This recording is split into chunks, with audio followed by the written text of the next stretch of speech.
Imagine walking through the vast, echoing space of Chartres Cathedral, your eyes drawn upward to the soaring arches and brilliant stained glass.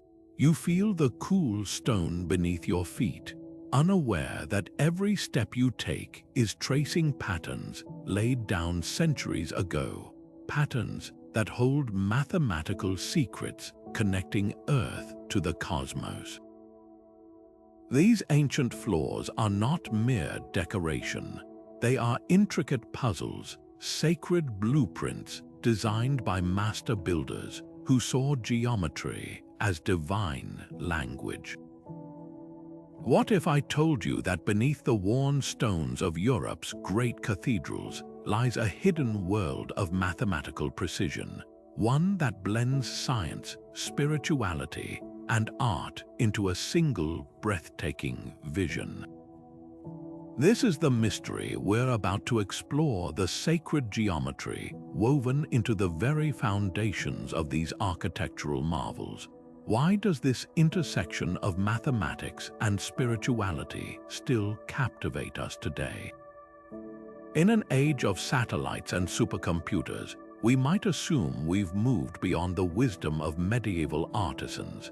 Yet these cathedrals stand as timeless testaments to human ingenuity, reminding us that some truths are universal. The builders of these spaces believed that numbers and shapes held cosmic significance, that by crafting perfect proportions and harmonious designs, they could mirror the order of the heavens here on Earth. Were these intricate floor labyrinths and tile patterns meant to encode universal truths? Could they have served as celestial maps, aligning with the movements of the sun, moon, and stars? Or were they spiritual tools, guiding worshippers on an inner journey as much as an outer one? Join me on a journey into the heart of this enigma, where every curve and line tells a story. Together, we'll uncover the historical context behind these designs, decode the symbolism hidden in plain sight, and meet the brilliant minds who turned stone into poetry. We'll see how sacred geometry bridges the gap between the tangible and the transcendent, offering insights that resonate across centuries. This is more than an architectural study. It's an invitation to see the world through the eyes of those who believed that mathematics was a path to the divine. So take a step into the unknown with me, and let's discover the secrets lying just beneath our feet. To truly appreciate the genius behind these stone canvases, we must step back into the medieval world, a time of profound faith and burgeoning intellectual curiosity. This was an era when the construction of a great cathedral was the defining project of a community, an endeavor that could span generations. Imagine the sheer ambition to build structures that reached for the heavens without the benefit of modern engineering software, cranes, or even standardized measuring tools. Their precision was born from a deep, almost sacred understanding of geometry. Master masons, the rock stars of their day, held the keys to this knowledge. They were not merely builders, they were geometers, artists, and philosophers. Their expertise was so valuable that it was closely guarded within powerful guilds, passed down through a system of apprenticeships where secrets were learned by doing, not from textbooks. These men viewed their craft as a divine calling, believing that by employing perfect geometric forms, they were participating in God's own work of creation. This sacred knowledge wasn't developed in a vacuum. It was a magnificent fusion of intellectual traditions that flowed into Europe. Through trade routes and centers of scholarship in places like Moorish Spain, the advanced mathematical concepts of Islamic scholars made their way north. Thinkers like Al-Khwarizmi, whose name gives us the word algorithm, were revolutionizing mathematics. Furthermore, the classical geometry of the ancient Greeks, the works of Euclid and Pythagoras, were being rediscovered and fervently studied. Medieval scholars saw no contradiction between this new science and their faith. Instead, they believed mathematics was the language God used to write the universe. A cathedral, therefore, became the physical manifestation of this belief, a place where the rationality of math and the mystery of theology were woven together into a single, unified whole. Within these vast stone walls, learning happened everywhere, even underfoot. The floors themselves functioned as hidden textbooks for those who could read them. The labyrinth at Amiens Cathedral is a perfect example. To the casual observer, it might seem a simple decorative path, but for the initiated, it was a rich symbolic code. Walking its intricate, unicursal path was a form of pilgrimage in miniature, a spiritual journey representing the soul's difficult trek from sin to salvation. Its design often mirrored the medieval understanding of the cosmos, with concentric circuits echoing the nested spheres that were believed to carry the planets and stars in their celestial dance.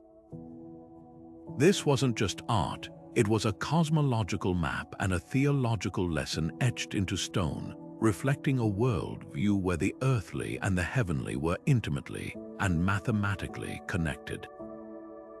Every line drawn on the floor was a reflection of a line drawn in the cosmos, making the entire cathedral a bridge between the world of man and the mind of God. So what exactly is this sacred geometry that so captivated the medieval mind? At its heart, it's the profound belief that certain shapes, patterns, and mathematical ratios are not arbitrary. They are the fundamental building blocks of the universe, imbued with divine significance. Think of it as a universal language, a code that repeats itself from the microscopic to the cosmic scale. It's the same spiral you see in a seashell, the branching pattern of a tree, and the swirling arms of a distant galaxy. To the builders of the great cathedrals, these were not mere coincidences. They were signatures of the divine, proof that a single, intelligent design underpinned all of creation, and geometry was the key to understanding it. Let's make this tangible by looking at a few of its most powerful symbols. First, the golden ratio, often represented by the Greek letter phi, approximately 1.618. This is a proportion so aesthetically pleasing that it appears throughout nature in the arrangement of sunflower seeds, the proportions of the human face, and the growth pattern of nautilus shells. Then there's the Fibonacci sequence, where each number is the sum of the two preceding ones. This series directly relates to the golden ratio and manifests in the spiraling patterns of pine cones and hurricanes. And we cannot forget the 5 Platonic solids, the tetrahedron, cube, octahedron, dodecahedron, and icosahedron. These three-dimensional shapes, with all their sides and angles equal, were believed by the ancient Greeks to be the very essence of the elements, earth, air, fire, water, and the cosmos itself. This wasn't just a scientific curiosity, it was a spiritual pursuit. Medieval theologians saw the hand of God in this mathematical order.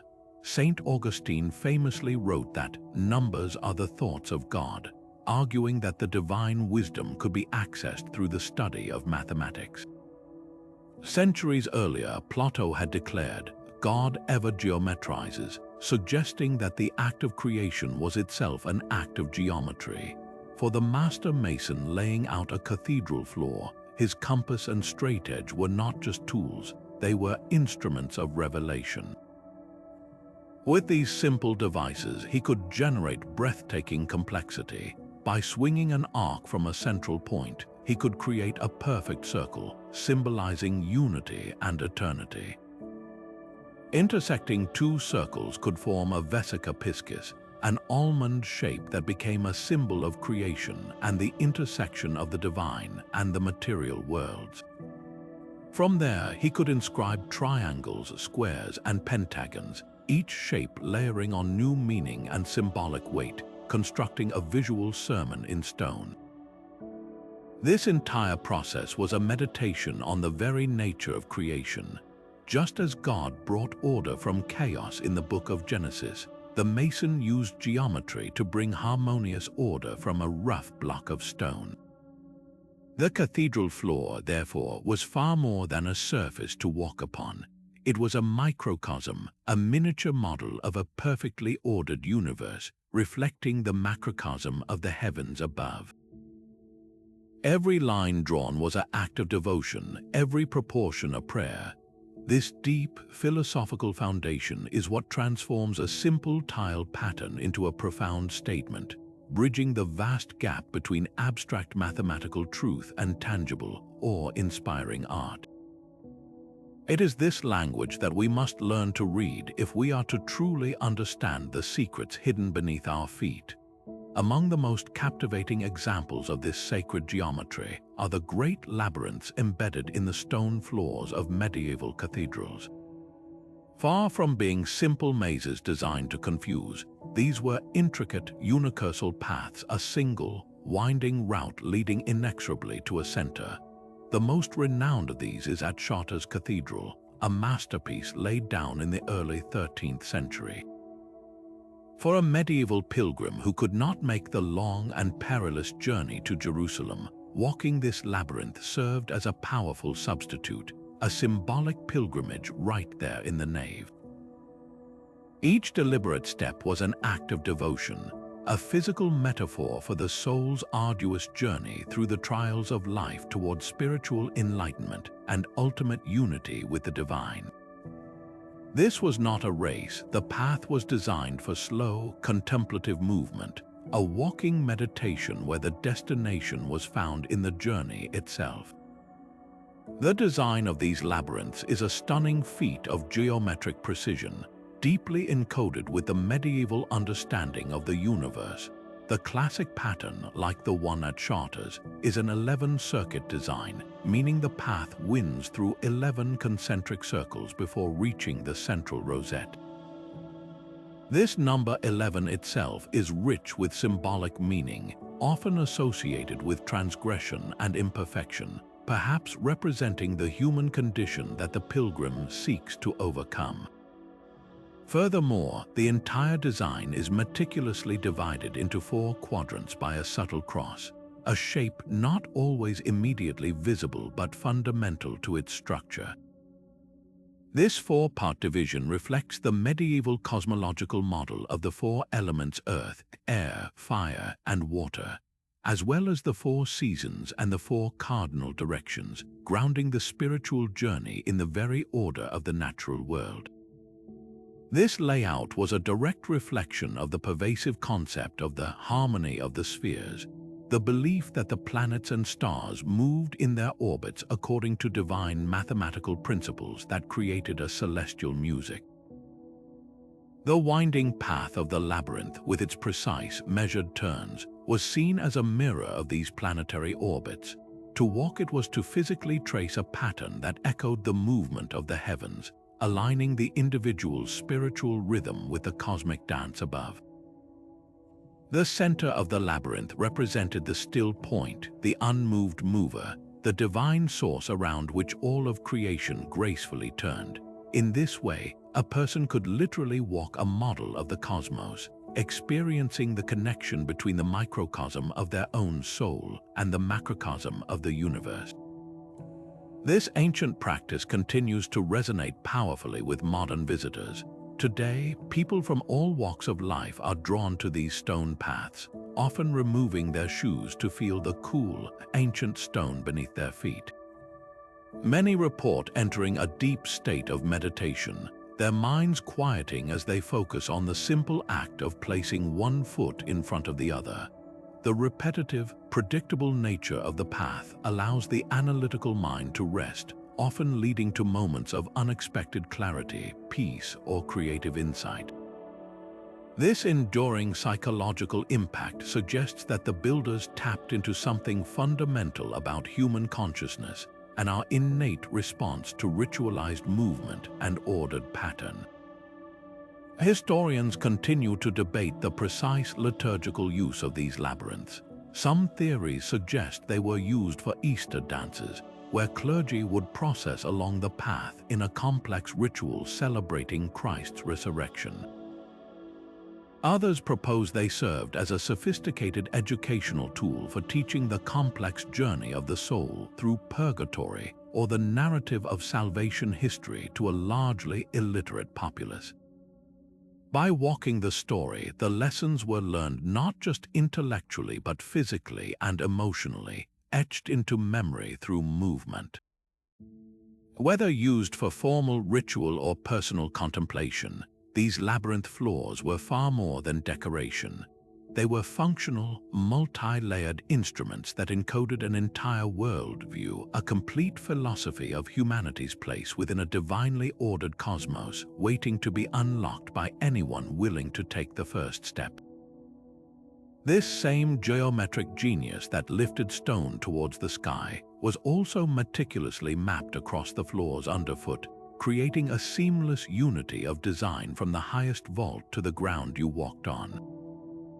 The soaring Gothic cathedral is a symphony of stone and light, but its most revolutionary innovations, the flying buttresses that act as externalized skeletons, and the intricate ribbed vaults that distribute weight with such elegance, were all born from a profound and unwavering commitment to geometry.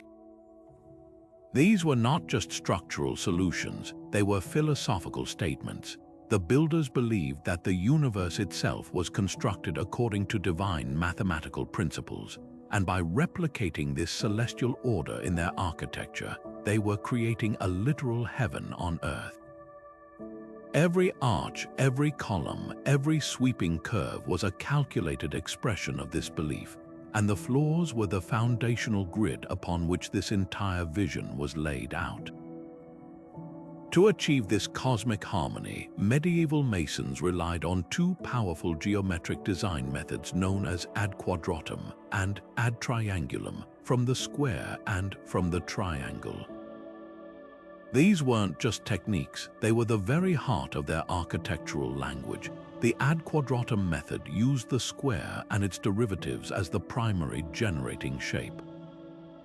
A master mason might start with a single square, then rotate it 45 degrees to create an octagon, or use its proportions to define the dimensions of the nave. This system produced a sense of stable, earthly order and perfect rationality. In contrast, the ad triangulum method was based on the triangle, particularly the equilateral triangle, which was revered as a potent symbol of the Holy Trinity. This approach generated more dynamic, soaring proportions, often used to determine the heights of arches and the steep pitch of roofs, literally reaching for the heavens.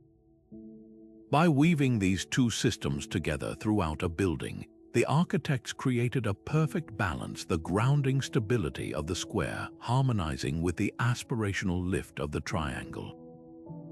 We can see this principle in action in the majestic floor plan of Cologne Cathedral. If you were to look at a blueprint of this German masterpiece, you would see an invisible but perfectly precise geometric grid governing every single element.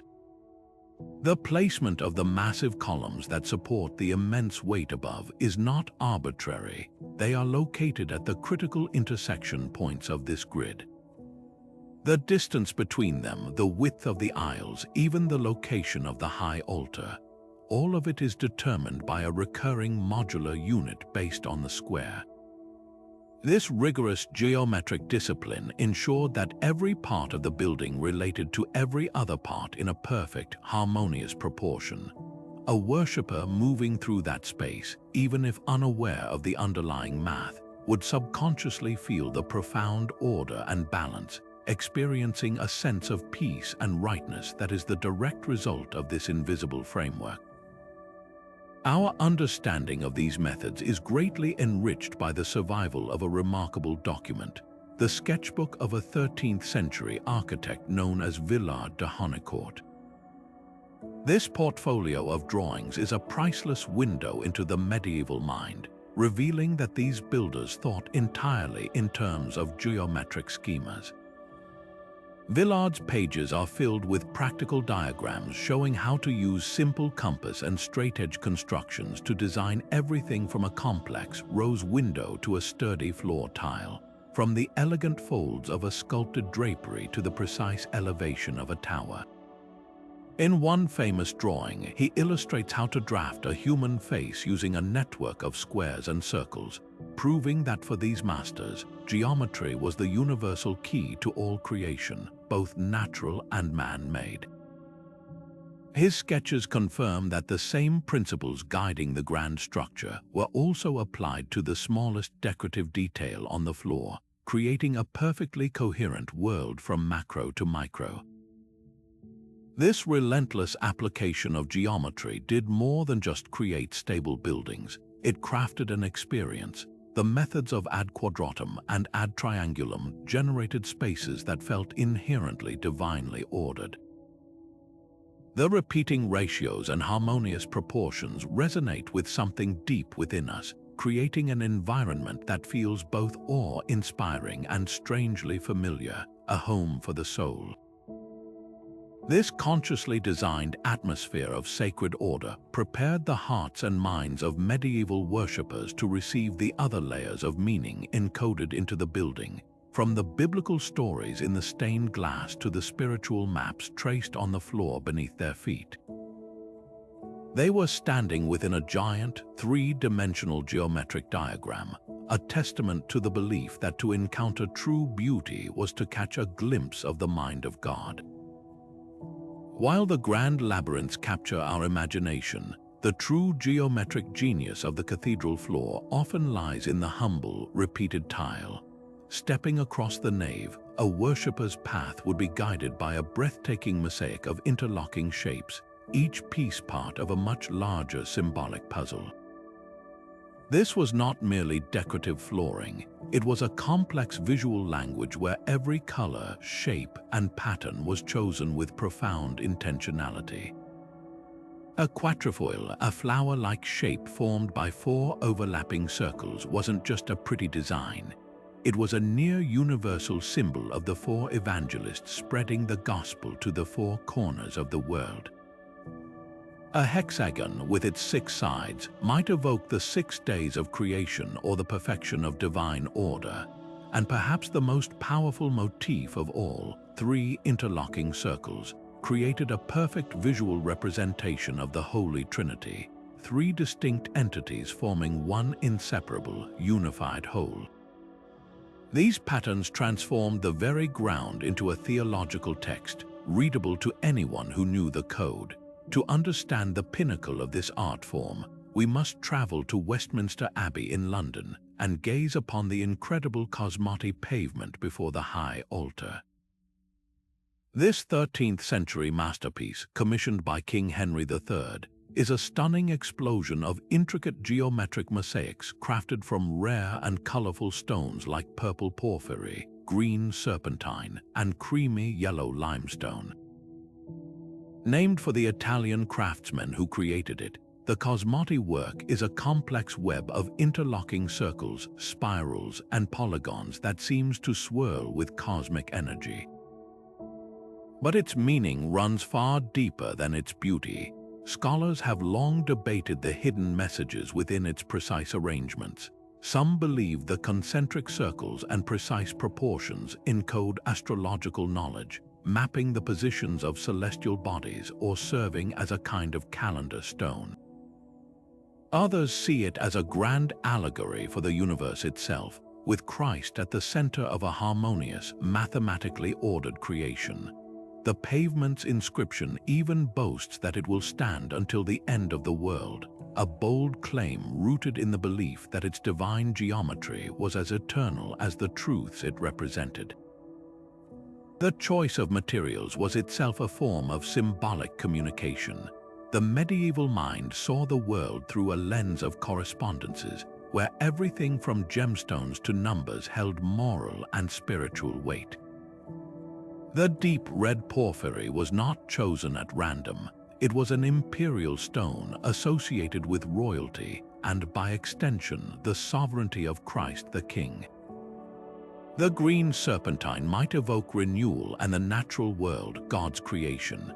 Even the colors themselves carried meaning. red for the blood of martyrs and the fire of the Holy Spirit, blue for the heavens and divine truth, white for purity and resurrection. By walking on this rich tapestry of stone, a worshipper was quite literally traversing a landscape of sacred symbolism. The floor became a condensed model of the cosmos, reflecting the medieval great chain of being, a strict hierarchy that stretched from the base minerals of the earth through humanity, up to the angels and ultimately to God. Your physical position on certain tiles during a ceremony could reinforce your place within this spiritual and social order. Art historians emphasize that this created a deeply immersive, multi-layered experience for medieval worshippers. A single visit to the cathedral could engage all the senses and multiple levels of understanding. For the everyday believer, the floor provided a beautiful and inspiring path to the altar. For the educated clergy or scholar, it offered a deeper intellectual challenge, a complex puzzle of ratios, symbols, and allegories to be decoded and contemplated. This fusion of faith and reason was central to the medieval worldview. They did not see science and spirituality as opposing forces, but as two sides of the same coin, both revealing different aspects of God's truth. The geometric precision of the tiles demonstrated the rationality of the Creator, while their symbolic meanings pointed toward ineffable spiritual mysteries. This tactile artistry, this intellectual depth crafted into the very floor, stands as a powerful testament to the medieval mind, a world where craft was philosophy, beauty was truth, and every step taken in faith was also a step through a living, breathing book of sacred mathematics. But the sacred geometry of these floors extends far beyond the walls of the cathedral, reaching literally for the stars. Some of these stone canvases were designed as giant astronomical instruments, their patterns and markers precisely aligned with the cosmos above. On specific days of the year, a shaft of sunlight would pierce the dim interior, a blade of pure light that would travel across the floor to illuminate a particular point, a certain tile, a brass line, or the center of a labyrinth. This was no happy accident. It was a meticulously engineered celestial event. Take the ancient Basilica of St. John Lateran in Rome. Scholars theorize that its expansive floor may have contained markers designed to catch the sun's rays during a solstice or equinox, transforming the vast basilica into a monumental sundial or calendar. This practice reflects a profound medieval worldview where the grand architecture of the heavens was meant to be mirrored in the architecture of faith here on earth. This desire to harmonize with the cosmos was rooted in the powerful ancient concept of the music of the spheres. This was not a literal sound, but a philosophical and mathematical idea that the planets and stars moved in their orbits according to divine, harmonious ratios, creating a kind of inaudible celestial symphony. Medieval thinkers believed that for a building to be truly sacred, it had to resonate with this cosmic music. By aligning their floors and walls with the movements of the sun, moon, and stars, the builders were essentially tuning their cathedral, ensuring it was in harmony with the universe itself. The geometric patterns underfoot, circles, spirals, and intersecting lines were not just symbolic, they were functional diagrams that could encode astronomical knowledge. The complex rosette at the center of a labyrinth, for instance, with its precise number of petals, might correspond to a lunar cycle or the orbital period of a planet, a permanent record of celestial mechanics set in stone. These alignments served incredibly practical purposes as well. The liturgical calendar of the medieval church, governing the dates of Easter and all movable feasts, is based on a complex lunisolar calculation, a blend of the cycles of the moon and the sun. Before printed calendars were widely available, how did a cathedral chapter ensure it celebrated these holy days on the correct date? One theory suggests they used their own floor. A specific sunbeam striking a specific marker on the spring equinox could provide the crucial data needed to calculate the date of Easter that year. Similarly, knowledge of upcoming eclipses, often seen as awe-inspiring and portentous events, could be predicted and marked by observing patterns of light and shadow play across these geometric grids. This fusion of precise astronomical observation with spiritual practice reveals a forgotten sophistication, a seamless blend of science and devotion that modern thinking often separates. This intricate dance of light and stone urges us to expand our perspective. To fully appreciate these spaces, we must learn to look in two directions at once: upward to the heavens from which the light originates, and downward to the stone that catches and defines it. The cathedral floor becomes a kind of photographic plate, capturing a momentary celestial event and holding its memory all year long. It transforms the building from a static object into a dynamic instrument, one that breathes and changes with the seasons and the time of day. This forgotten ingenuity challenges our assumptions about the so-called Dark Ages, revealing a culture deeply engaged with observing, understanding, and celebrating its place within an orderly, mathematical, and wondrously beautiful universe. This fascination with cosmic harmony leads us directly to another layer of meaning embedded in the stone, a secret language of numbers that gave these geometric forms their deepest significance. For the medieval mind, numbers were far more than mere quantities. They were the very essence of reality, each one vibrating with its own unique spiritual and symbolic power. The master masons who laid the cathedral floors were not just artisans, they were numerologists, weaving a hidden arithmetic into their designs that would be read and understood by the initiated. They operated under a world where faith and mathematics were two expressions of the same divine truth, and the floor became a sacred ledger where this numerical theology was permanently recorded. Certain numbers held particular reverence, their echoes appearing again and again in the patterns beneath our feet. The number 3, of course, was paramount, representing the Holy Trinity, the Father, the Son, and the Holy Spirit. This is why the triangle and its derivative, the trefoil, a three-lobed shape, are among the most common motifs in cathedral floors.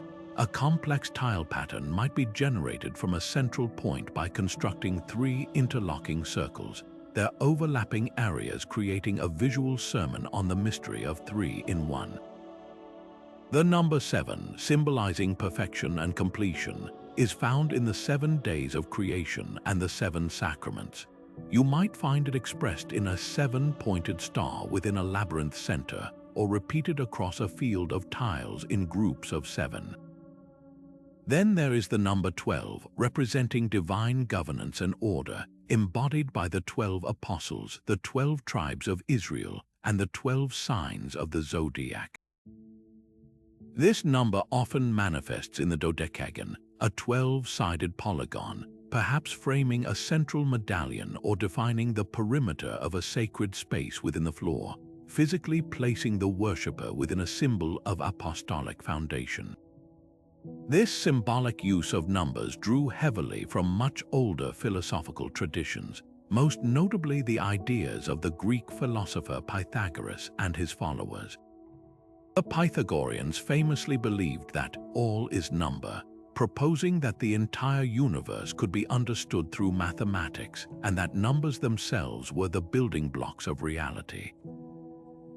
They attributed personalities and moral qualities to numbers. 1 was the unity of God, 2 was duality and conflict, 4 was justice and stability. This mystical arithmetic was eagerly adopted by medieval scholars like Anicius Manlius Severinus Boethius, whose seminal work, De Institutione Arithmetica, became a foundational text. Boethius argued that arithmetic was the first discipline to be studied because it existed in the mind of God before creation itself. He wrote that through the study of number, we ascend to the highest peak of knowledge, viewing it as the primary bridge between the human intellect and the divine intellect. For the cathedral builder, this meant that by using perfect numbers and ratios, they were not just creating beauty, they were constructing with the very same principles God used to fashion the cosmos. We can see this philosophy made tangible in places like Salisbury Cathedral. While much of its original medieval floor has been altered, its overall plan and the dimensions of its key spaces are believed to be deeply symbolic.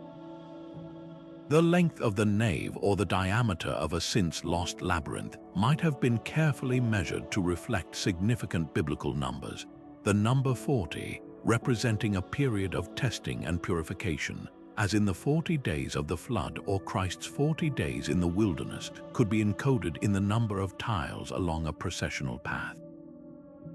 Even the monumental number 144, which appears in the Book of Revelation as the number of the saved 12 times 12, might be expressed in the total square footage of a chapel or the intricate count of pieces in a cosmological pavement. These were not random measurements, they were deliberate numerological choices meant to sanctify the space, to make it a living representation of a heavenly Jerusalem built according to divine arithmetic. This numerical layer transforms our understanding of these floors from mere decoration into a multidimensional theological statement. Every step taken was a step across a numerical landscape, a physical journey through a world ordered by divine mathematics. The triangle underfoot whispered of the Trinity, the repeating pattern of 12 tiles spoke of apostolic foundation, and the precise proportions of the entire space echoed the harmony of creation. It was a world where the rationality of number and the mystery of faith were inseparable, two sides of the same sacred coin, inviting the worshipper to contemplate not just the stories of their faith, but the very numerical fabric with which those stories were woven. This intricate fusion sets the stage perfectly for us to step into specific, awe-inspiring cathedrals and see these principles brought to life in stunning detail. Now let us turn our full attention to the crown jewel of sacred geometry, the magnificent labyrinth embedded in the floor of Chartres Cathedral. This is not the largest, but it is undoubtedly the most famous and perfectly preserved of all medieval labyrinths, a masterpiece of spiritual art laid down around the year 1220. Its sheer presence commands reverence. With a precise diameter of 42.3 feet, it fills the entire width of the nave, a vast and intricate circular puzzle set within the rectangular Gothic space. To stand before it is to feel the pull of its ancient design, an invitation to embark on a journey without ever leaving the hallowed ground of the cathedral. The geometric precision of the Chartres design is nothing short of breathtaking. It is a classic 11-circuit labyrinth, meaning the path winds through 11 concentric circles before arriving at the center. But the geometry is far more complex than simple rings. The entire pattern is divided into 28 distinct segments by a series of subtle cogs or lunations, the small, tooth-like projections around its outer edge. This number 28 is profoundly significant, corresponding to the approximate number of days in a lunar month. This is our first clue that this is more than a path. It's a celestial calendar, a cosmic clockwork etched in stone. The path itself is a single, unbroken line over 800 feet long, yet it is laid out with such geometric clarity that it can be drawn with nothing more than a compass and a straightedge, a testament to the genius of the anonymous master mason who designed it. Perhaps the most stunning feature of the labyrinth is its perfect alignment within the cathedral's sacred architecture. It is positioned directly beneath the cathedral's magnificent west rose window, creating a profound vertical axis of symmetry. On a symbolic level, this alignment is incredibly powerful. The rose window, often called the Rose of France, depicts the Last Judgment and the glory of Christ and the Virgin Mary, bathed in the radiant colors of divine light. The labyrinth below, with its central rosette of 6 petals, mirrors this heavenly rose, A pilgrim walking the path on the floor is therefore tracing a journey that is mirrored in the heavens above, physically connecting the earthly realm with the celestial. This vertical harmony reinforces the cathedral's role as a bridge between worlds, with the labyrinth serving as the grounding point for this cosmic connection. So what was this intricate path truly for? The predominant theory is that it served as a substitute pilgrimage, a chemin de Jerusalem or road to Jerusalem. For the vast majority of medieval Christians, an actual pilgrimage to the Holy Land was an impossible dream, a dangerous, expensive, and years-long undertaking. The Chartres Labyrinth offered an alternative. By walking its winding path on their knees, praying and meditating with each difficult step, worshippers could undertake a spiritual journey that mirrored the physical one. The arduous path represented the trials and tribulations of life, the wrong turns and setbacks, all leading inexorably toward a central goal: enlightenment, salvation, or a closer union with God. The center, with its distinctive six-petaled flower, was not a finish line but a place of arrival, a sacred space for contemplation and receiving divine grace before turning to walk back out into the world, spiritually renewed.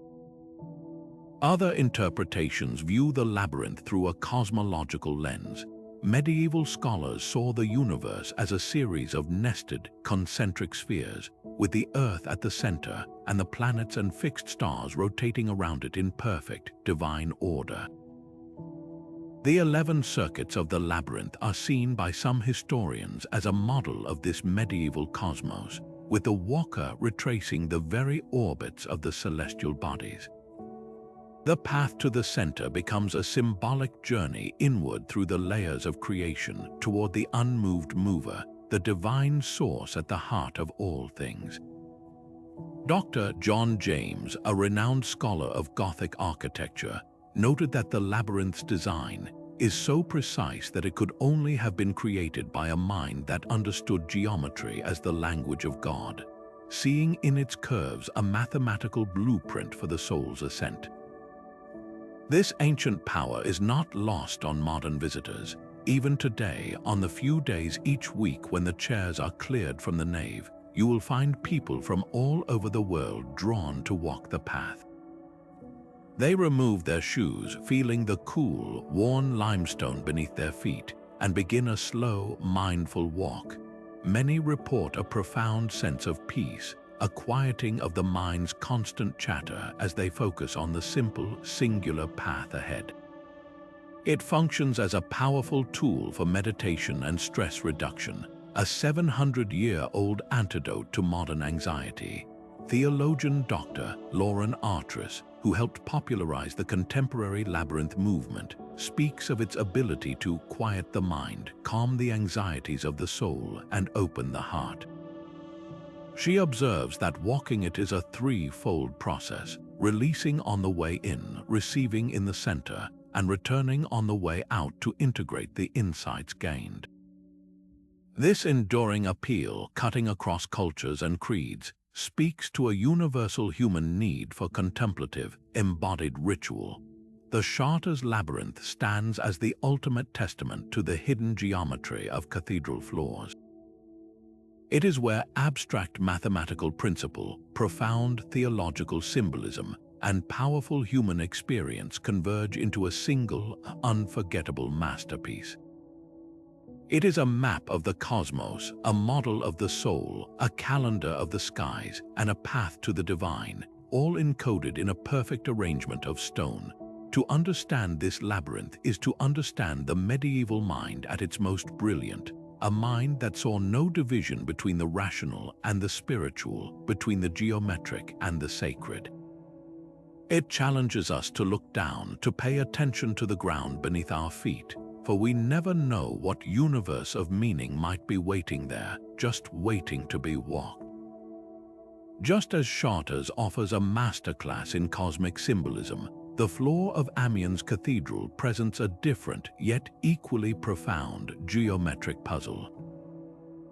Here, the sacred geometry is less about mapping the heavens and more about orchestrating a powerful, forward-moving journey of faith. While Amiens once boasted a large labyrinth similar to Chartres, sadly destroyed in the 19th century, its surviving floor patterns tell a story of resurrection, eternity, and meticulous architectural harmony. The dominant motifs you'll see are the octagon and the square, two shapes loaded with deep theological meaning.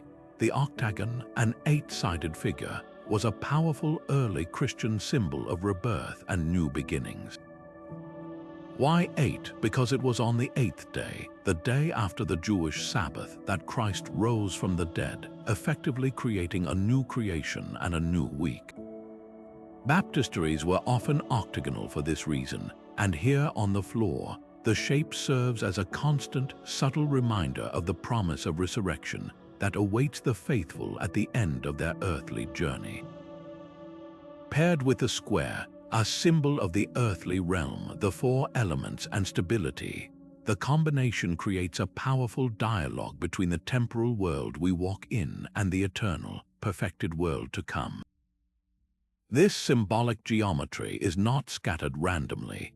It is meticulously aligned with the cathedral's grand longitudinal axis, the central processional path that runs from the main entrance straight to the high altar. Every tile, every geometric inset, is designed to emphasize and enhance this sacred progression. As a worshipper moves from the narthex into the nave, the patterns underfoot literally guide them forward, creating a visual and kinetic rhythm that pulls the eye and the body toward the focal point of the entire building, the altar where the Eucharist is celebrated. This wasn't just about beauty, it was about choreographing a spiritual experience. The floor becomes a functional part of the liturgy, its geometry acting as a silent usher, ensuring that every step taken within the vast space is part of a collective movement toward grace and redemption. The entire design reinforces the cathedral's primary purpose as a pathway to salvation, making the theology of the journey tangible beneath the soles of your shoes.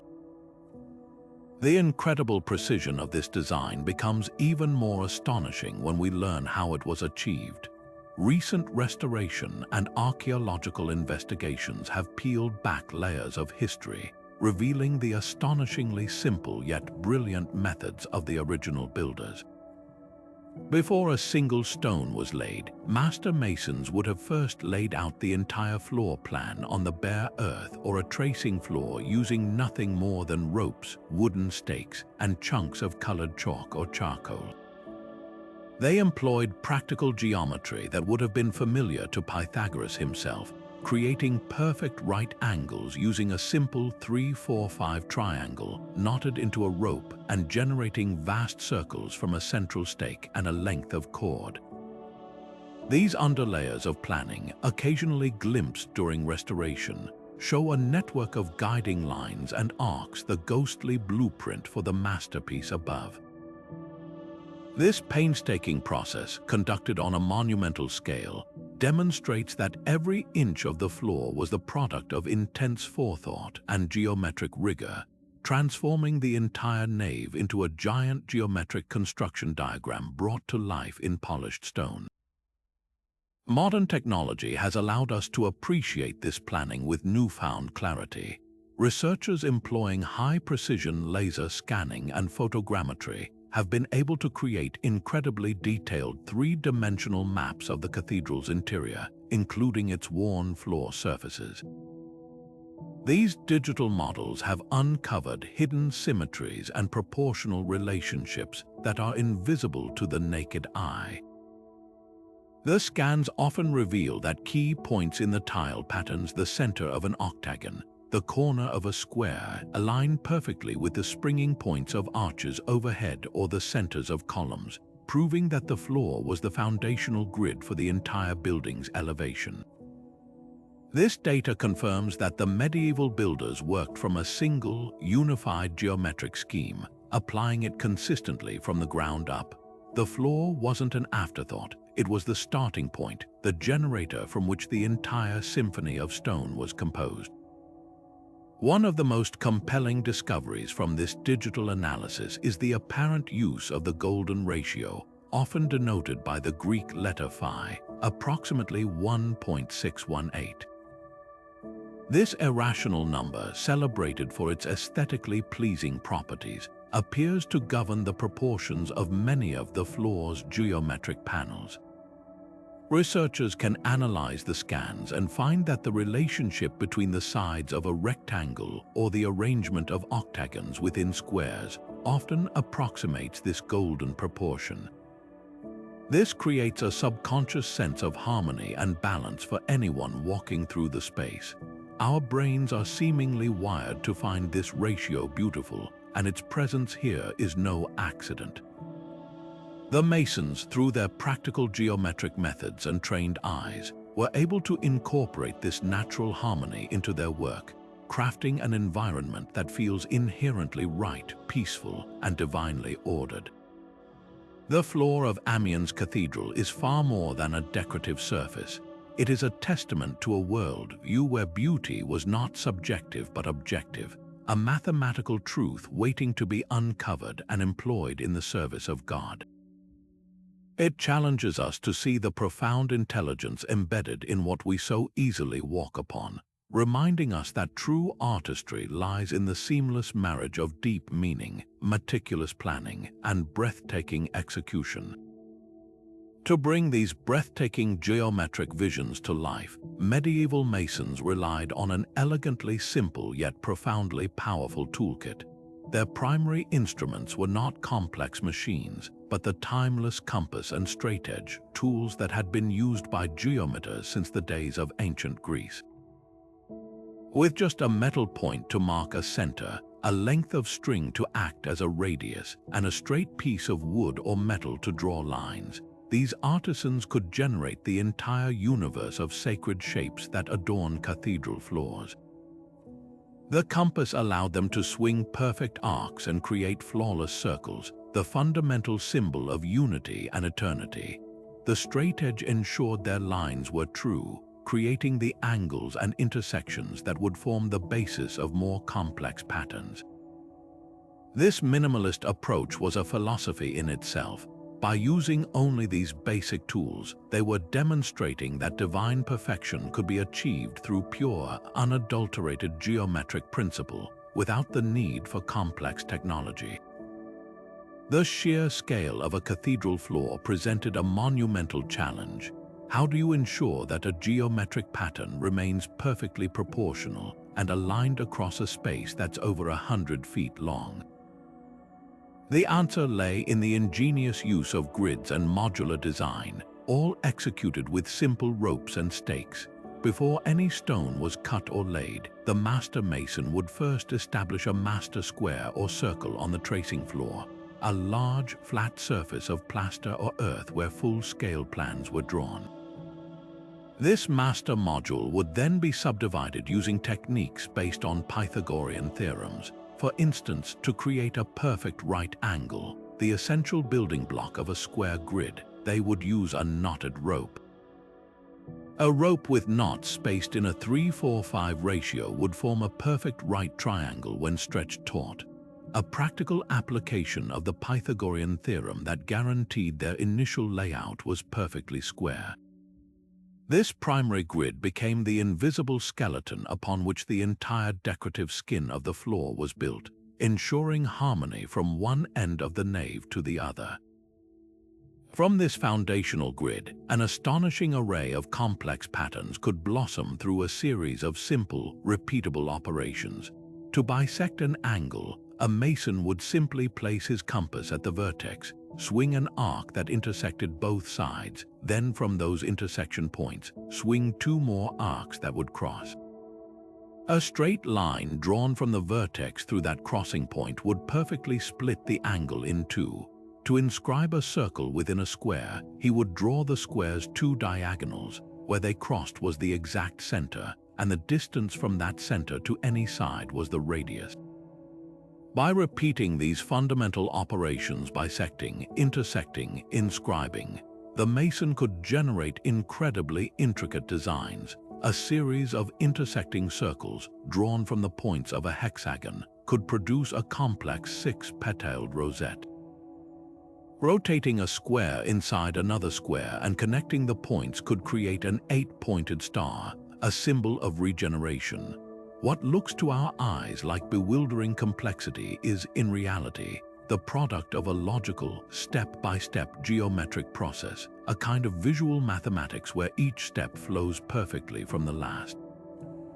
For patterns that needed to be repeated hundreds of times, like identical floor tiles, the masons employed reusable templates. These templates were likely made from thin sheets of metal, wood, or even durable leather. A master craftsman would carefully carve the precise geometric shape, a quatrefoil, a diamond, a segment of a labyrinth's path into the template. Apprentices could then use this stencil to transfer the perfect shape onto blocks of stone or clay tiles before carving or painting, ensuring absolute consistency throughout the vast interior. This combination of a master geometric grid for large-scale layout and physical templates for small-scale repetition allowed a small team of highly skilled men to decorate an enormous floor with a unified vision. It was a brilliant system that balanced creative genius with practical efficiency. Our knowledge of these methods comes down to us through rare and precious documents, like the sketchbook of the 13th century Master Villard de Honnecourt. His pages are filled with practical geometric diagrams, showing how to construct everything from a human face to a tower spire using these basic techniques. In one telling passage, he writes, "I have been in many countries, as you can see from this book, but I never saw a tower like that of Leon." And then he proceeds to meticulously diagram its geometric construction. These manuals were the treasured trade secrets of the guilds, passed from master to apprentice through years of hands-on training. The knowledge was often conveyed orally and through demonstration, with the diagrams serving as memory aids for the initiated. This protected the economic value of their skills and maintained the mystical aura surrounding their craft, ensuring that the ability to turn a length of string and a piece of metal into a vision of heaven remained a sacred and guarded art. This practical, hands-on ingenuity makes the abstract mathematics of the floors feel suddenly accessible and wondrous, inviting us to see the intellectual labor and profound genius hidden in every line and curve we walk upon. This profound understanding of geometry wasn't an isolated skill. It was part of a much larger, integrated system of knowledge that saw the cathedral itself as the ultimate classroom. To fully grasp the intellectual world of the Master Mason, we must step into the medieval university and encounter the quadrivium, the fourfold path of higher learning that was considered essential for any scholar seeking to understand the divine order of creation. Following the trivium of grammar, logic, and rhetoric, the quadrivium comprised arithmetic, geometry, music, and astronomy. These were not separate subjects as we think of them today, but interconnected strands of a single, magnificent tapestry of knowledge. Arithmetic was the study of number in the pure abstract, geometry was number in space, music was number in time, and astronomy was number in space and time. Together, they formed a complete curriculum designed to lead the mind from the visible world of things to the invisible world of eternal truths. And the floors of the great cathedrals served as the largest and most magnificent textbooks for this advanced study. Imagine a novice monk or a young scholar pacing the vast nave. The intricate tile patterns arrayed before him were not merely decorative, they were a series of sophisticated visual aids, each one a lesson plan etched in stone. A complex interlace pattern of circles and squares could be used to demonstrate the principles of Euclidean geometry, bisecting angles, constructing perpendiculars, finding centers. The repeating ratios in the layout of the tiles, perhaps a series of squares whose sides doubled in length, offered a tangible lesson in arithmetic progression and the properties of whole numbers. But the floors truly came alive when they were used to teach the most abstract of the quadrivium's arts, music. Medieval music theory, following the ideas of Pythagoras, was understood entirely through mathematical ratios. The harmonious intervals that pleased the ear were the same simple ratios that pleased the eye. A perfect fourth in music, the interval that sounds so stable and resolved, corresponds to a ratio of 4 to 3. A perfect fifth corresponds to 3 to 2. These same ratios can be found governing the proportions of geometric panels on the floor. A master might point to a rectangular section of tiles and ask his students to measure it, discovering that its sides were in a 3 to 2 ratio.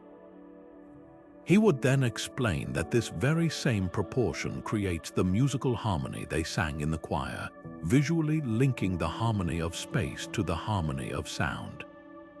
The floor became a silent score, a multisensory bridge that allowed them to see the music and hear the geometry.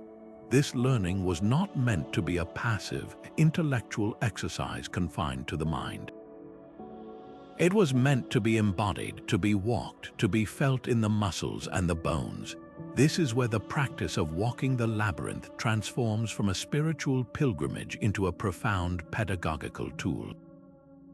The most compelling theory about the primary use of these great floor labyrinths is that they were, first and foremost, an educational device for teaching the complex patterns of the cosmos. A teacher could stand at the edge of the labyrinth at Chartres or Amiens and use its 11 concentric circuits as a giant diagram of the medieval universe. He could trace the path with a finger or a long staff, explaining how each circuit represented the orbit of a celestial body, the Moon, Mercury, Venus, the Sun, and on through the planets, all winding their way around the Earth at the center. But for the lesson to truly sink in, the student wouldn't just look, he would walk. He would physically trace these orbital paths with his own feet, his body becoming a planet moving through the spheres. This kinesthetic learning, absorbing knowledge through movement, is something modern educators are only recently rediscovering.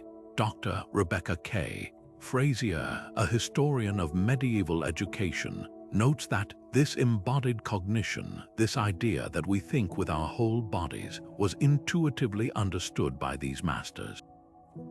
To walk the path was to internalize the cosmic order in a way that reading a text simply could not achieve. This turns our entire understanding of the medieval cathedral inside out. We often see them today as silent, austere museums of a lost faith, but in their heyday they were vibrant, bustling centers of knowledge, alive with discussion and discovery. They were the internet of their age, a repository of all known information encoded in glass, stone, and song. The floors were a critical part of this data storage system. A cleric could walk a new novice around the building, using the geometric patterns as a visual index for lessons in theology, natural philosophy, and mathematics. The labyrinth was a lesson in astronomy. The Cosmological pavement at Westminster Abbey was a lecture on number symbolism and creation. The repeating patterns of tiles along the choir might be used to explain the algorithmic rhythms of poetic meter or musical notation. Everywhere underfoot was a diagram, a chart, a model waiting to be read. This immersive, holistic approach to education, where every element of the environment contributed to learning, reveals a sophistication that we are still striving to emulate. The cathedral was a university where the walls preached, the windows glowed with stories, and the very floor beneath your feet was a permanent, unshakable lesson in the beautiful, mathematical order of God's creation. But beyond the clear teachings of the quadrivium, a more shadowy and enigmatic layer of meaning whispers from the stones, suggesting that the sacred geometry of cathedral floors might also conceal a hidden language of transformation, accessible only to the initiated. This is the realm of alchemical and esoteric interpretation, where the same circles, squares, and interlocking patterns are seen not just as symbols of divine order, but as coded maps for spiritual awakening and inner transmutation. Here, the cathedral floor becomes a potential grimoire, a book of secret knowledge written in the universal language of shape and number, waiting for those with the eyes to see and the understanding to decipher its arcane messages. Look closely at some of the more unusual patterns, and you might begin to see the echoes of ancient mystical symbols, a continuous band of interlocking knots with no beginning and no end, could be interpreted as an Ouroboros, the serpent eating its own tail, an alchemical emblem representing the cycle of life, death, and rebirth, the eternal return, and the unity of all things. More complex designs featuring overlapping triangles or intricate star polygons might bring to mind the Seal of Solomon, a powerful symbol believed to harness control over the spiritual realms and represent the union of opposing forces, fire and water, male and female, heaven and earth. To the esotericist, these weren't merely decorative motifs chosen for their aesthetic appeal. They were deliberate sigils, charged with intention and placed where countless feet would pass over them, perhaps to subtly influence the energy of the space or to mark it as a place of potent spiritual power. This leads to a compelling theory that the geometric layout of the floor, particularly the labyrinth, was designed not just for pilgrimage or education, but for a specific type of ritualized movement aimed at nothing less than the total transformation of the individual. The winding, circuitous path to a centralized, often rosette-adorned destination perfectly mirrors the alchemical concept of the magnum opus, the great work. This was the process of refining the base materials of the self, the impure soul, represented by the chaotic first steps into spiritual gold, the enlightened consciousness, achieved at the center. Each turn of the path could represent a different stage in this process: the blackening nigredo, the whitening albedo, and finally the reddening rubedo, which culminated in the achievement of the philosopher's stone or spiritual perfection.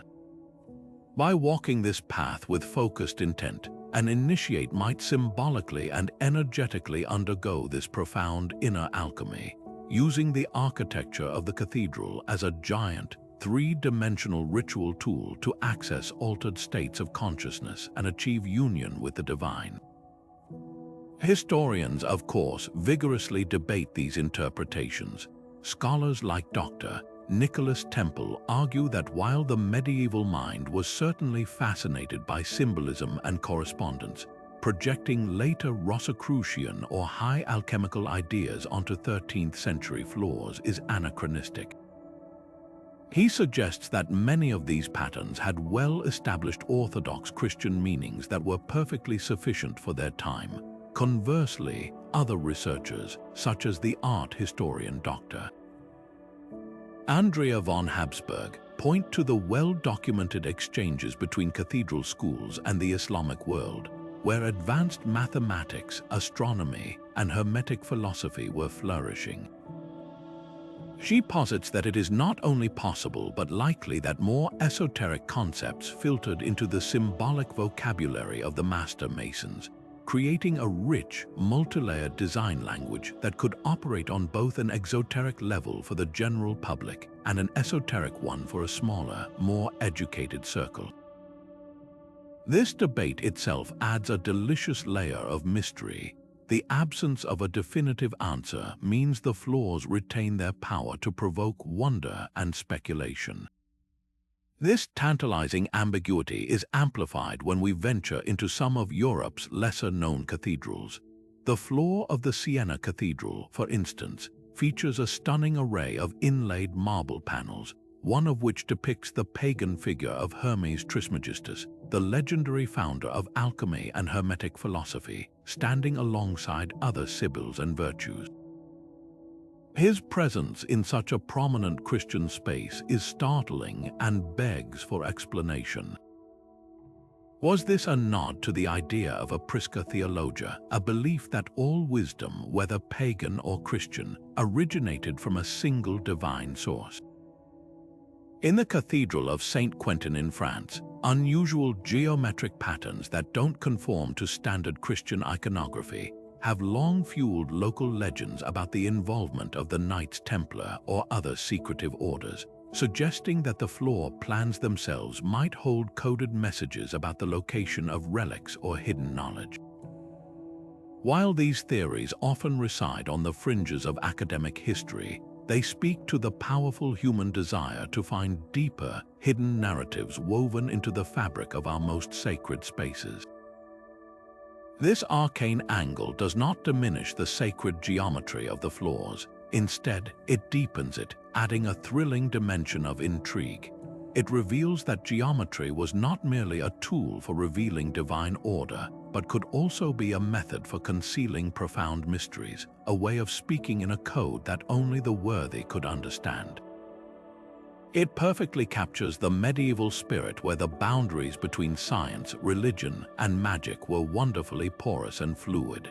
A master mason could be a devout Christian, a rigorous geometrician, and a student of ancient esoteric traditions all at once, seeing no contradiction in these pursuits because they all ultimately led to the same truth. The floor, therefore, becomes the ultimate expression of this unified worldview, a place where the rational logic of mathematics seamlessly blends with the mystical quest for transformation, inviting us to consider that the greatest secrets are sometimes hidden in the most open of places, right beneath our feet. This invisible framework of mathematical proportion does more than just please the eye. It speaks directly to our deepest sense of what feels inherently right and beautiful. The prevalence of the golden ratio, approximately 1.618, in these floor designs is no mere coincidence. This irrational number, often denoted by the Greek letter phi, appears throughout the natural world in everything from the spiral of a nautilus shell to the arrangement of leaves on a stem. When applied to the layout of a cathedral floor, this same ratio creates rectangles and spatial divisions that feel perfectly balanced and naturally harmonious to the human brain. Our visual cortex seems wired to recognize and appreciate this specific proportion, interpreting it as a sign of stability, health, and organic perfection. A floor panel whose length is 1.618 times its width doesn't just look good. It feels fundamentally correct, generating a subconscious sense of comfort and aesthetic pleasure that is almost universal across cultures and epochs. This is why a space governed by such principles feels so immediately uplifting. It resonates with an order we recognize from the natural world, making a man-made environment feel divinely inspired. This sense of harmony is powerfully amplified by the strategic use of repeating patterns and flawless symmetries. In a world often filled with visual noise and unpredictability, the geometric floors of a cathedral offer a sanctuary of order. The human mind is an incredible pattern recognition machine, and it finds comfort and ease in predictable, rhythmic designs. A field of identical octagonal tiles or a complex but repeating interlace pattern provides a visual rhythm that allows our cognitive processes to relax. There is no visual chaos to pass, no jarring inconsistencies to resolve. This reduction of cognitive load is psychologically profound. It induces a state of mental calm and focus, lowering stress levels and preparing the mind for contemplation and prayer. Environmental psychology studies, such as those conducted by researchers like Dr. Sally Augustin, confirm that humans consistently prefer environments with a degree of visual order and natural proportions. These structured spaces have been shown to lower heart rates, reduce anxiety, and improve our ability to concentrate. The cathedral floor, in its mathematical perfection, becomes a therapeutic landscape, using geometry as a tool to craft a specific and beneficial emotional experience for everyone who enters. This connection between geometric beauty and human emotion has been acknowledged by master artists and architects for centuries. The Renaissance luminary Leon Battista Alberti argued that beauty was not a vague concept but an objective reality arising from the harmony and concord of all the parts achieved in such a manner that nothing could be added or taken away or altered except for the worse. He saw this harmony as springing directly from mathematical principles, the very same ones embedded in the stone floors he would have walked upon. The legendary architect Le Corbusier, centuries later, developed his entire modular system of design based on the golden ratio and human proportions, seeking to create buildings that would provide the same natural comfort that one feels in the company of a good friend. He understood, as the medieval masons did intuitively, that mathematical order is not cold or sterile. It is the foundation of emotional warmth and human-centric design. When we stand in a space shaped by these timeless rules, we are participating in a conversation about beauty that spans millennia, sharing an aesthetic experience with countless souls who also found peace in those same perfect proportions. Ultimately, this reveals the most profound truth about the sacred geometry beneath our feet. It demonstrates that the mathematics of the cathedral is not a dry, intellectual exercise confined to the pages of a sketchbook. It is a deeply sensory, fully embodied experience. We don't just see the geometry, we feel it. The cool, smooth stone under our palms if we kneel to trace a pattern, the echoing sound of our footsteps following the rhythmic path of a labyrinth, the sheer scale of the patterns that make us feel both grounded and part of something vast. All of these sensory inputs are channeled and shaped by the underlying mathematical order. The math becomes the unseen conductor of a symphony of sensory experience, orchestrating light, sound, touch, and space into a single, harmonious whole that guides us toward a state of reverence and awe. It is this exquisite fusion of the rational and the emotional, the calculated and the sublime, that gives these ancient floors their enduring power to move us, proving that true beauty is indeed a function of truth, and that truth is written in the universal language of mathematics. While the soaring naves of European cathedrals offer a stunning testament to sacred geometry, this profound language of shape and number is by no means unique to the Christian West. In fact, this human impulse to map the divine through mathematics is a universal phenomenon, a shared spiritual heritage that appears in breathtaking forms across the globe. When we step out of the Gothic world and into the vast courtyards of Islamic mosques or the inner sanctums of Hindu temples, we find the same mesmerizing patterns, the same quest for cosmic order, yet expressed through uniquely different cultural lenses. This reveals a fascinating truth. Sacred geometry is not the property of any single faith, but a worldwide language of the soul, a deep-seated human desire to find pattern, meaning, and connection in the fabric of the universe itself. Consider the breathtaking tilework of the Islamic world, a tradition that reached its zenith in places like Spain's Alhambra Palace. Here, the floors and walls explode into an infinite kaleidoscope of complex tessellations, star polygons, and interlacing arabesques.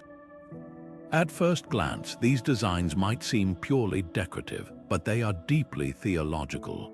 In contrast to the figural art common in Christian contexts, Islamic aniconism, the avoidance of representational images, pushed artists to express the divine through pure, abstract form.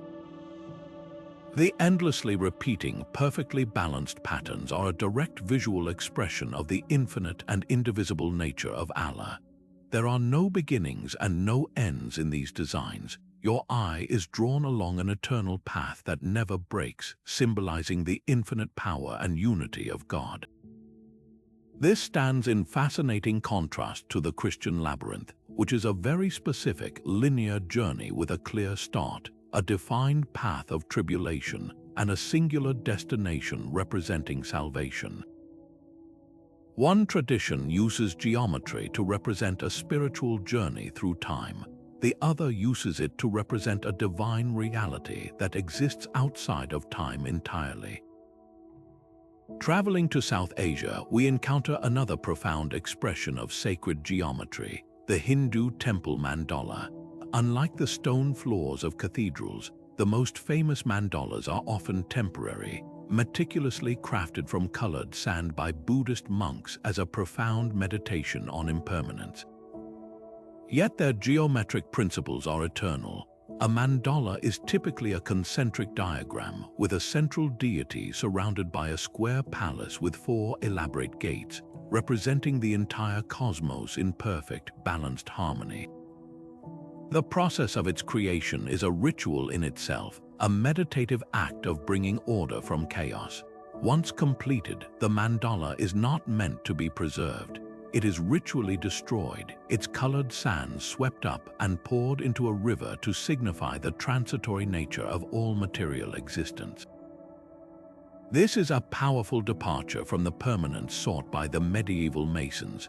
The cathedral floor was built to last for eternity, a permanent testament to an eternal God. The sand mandala is a lesson in non-attachment, a beautiful and intricate pattern that is released the moment it is finished, teaching that true enlightenment comes from letting go, not from building something to last. Despite these profound differences in symbolism and purpose, the underlying geometric principles show a remarkable kinship. The same obsession with perfect symmetry, the same use of the circle to represent wholeness and the square to represent the earthly realm, and the same reliance on fundamental mathematical ratios appear in all of these traditions. The great scholar of comparative religion, Mircea Eliade, spoke of this when he described the universal human need to create a sacred center, an axis mundi that connects the human realm with the divine. He argued that whether it's the center of a labyrinth, the central deity in a mandala, or the focal point of a mosque's prayer niche, this geometric heart serves the same cosmic function. It organizes chaotic space into a meaningful cosmos and provides a point of spiritual orientation. Dr. Keith Critchlow, a renowned architect and geometer, spent his life demonstrating these connections. He showed how the same principles of harmonic proportion govern the design of a Gothic rose window, the layout of a Hindu temple, and the patterns of Islamic tiles, proving that geometry is a language that transcends cultural and historical boundaries because it is based on the inherent laws of the universe. This global perspective doesn't diminish the uniqueness of the cathedral floor. Instead, it elevates it. It places the work of the medieval mason within a grand, human-wide conversation about how we use mathematics to touch the divine. We see that the Christian focus on the path, the Islamic emphasis on infinite unity, and the Buddhist embrace of sacred impermanence are all different dialects of the same geometric language. From the intricate column patterns drawn daily at the thresholds of homes in South India to the vast Nazca lines etched into the Peruvian desert, humans have always felt the urge to inscribe sacred order upon the ground. This shared impulse suggests that the drive to find meaning through mathematical pattern is woven into the very core of our consciousness. The next time you see a geometric pattern, whether in an ancient temple or a modern piece of art, remember that you are not just looking at a design. You are witnessing a fragment of a timeless, global language, a silent, beautiful testament to humanity's eternal search for order, meaning, and connection in a vast and mysterious cosmos. The same tools that map distant galaxies and recreate ancient cities are now turning their precision inward, focusing on the stone floors we've walked upon for centuries. Advanced 3D laser scanning and photogrammetry are acting as digital time machines, allowing researchers to create millimeter-perfect virtual models of these ancient surfaces. This isn't just about preservation. It's a new form of archaeological exploration, revealing secrets invisible to the naked eye. By bathing the floors in millions of data points, these technologies can detect the subtlest of wear patterns, the most minute variations in depth, and the exact angles of cuts made by masons 800 years ago. This high-resolution data is then fed into sophisticated computational models that can analyze the geometry for patterns, proportions, and alignments with an objectivity and scale that was previously impossible. It's a marriage of cutting-edge science and ancient art, a dialogue between the digital present and the analog past that is fundamentally rewriting our understanding of medieval genius. One of the most startling revelations from this digital analysis is the recurring presence of precise mathematical constants embedded within the designs. A research team from the University of Utrecht, after creating a definitive digital map of the Chartres Labyrinth, made a remarkable discovery. They found that the relationship between the labyrinth's total path length and its diameter yields a figure that is a very close approximation of the mathematical constant pi, approximately 3.14. This ratio of a circle's circumference to its diameter, a cornerstone of advanced geometry, appears to be encoded in the very walk of the spiritual journey. Similar findings have emerged from studies of other medieval labyrinths and tile patterns, where the ratios between elements often resolve to other irrational numbers like the golden ratio or the square root of 2. These weren't rough estimates. The precision is too consistent to be accidental.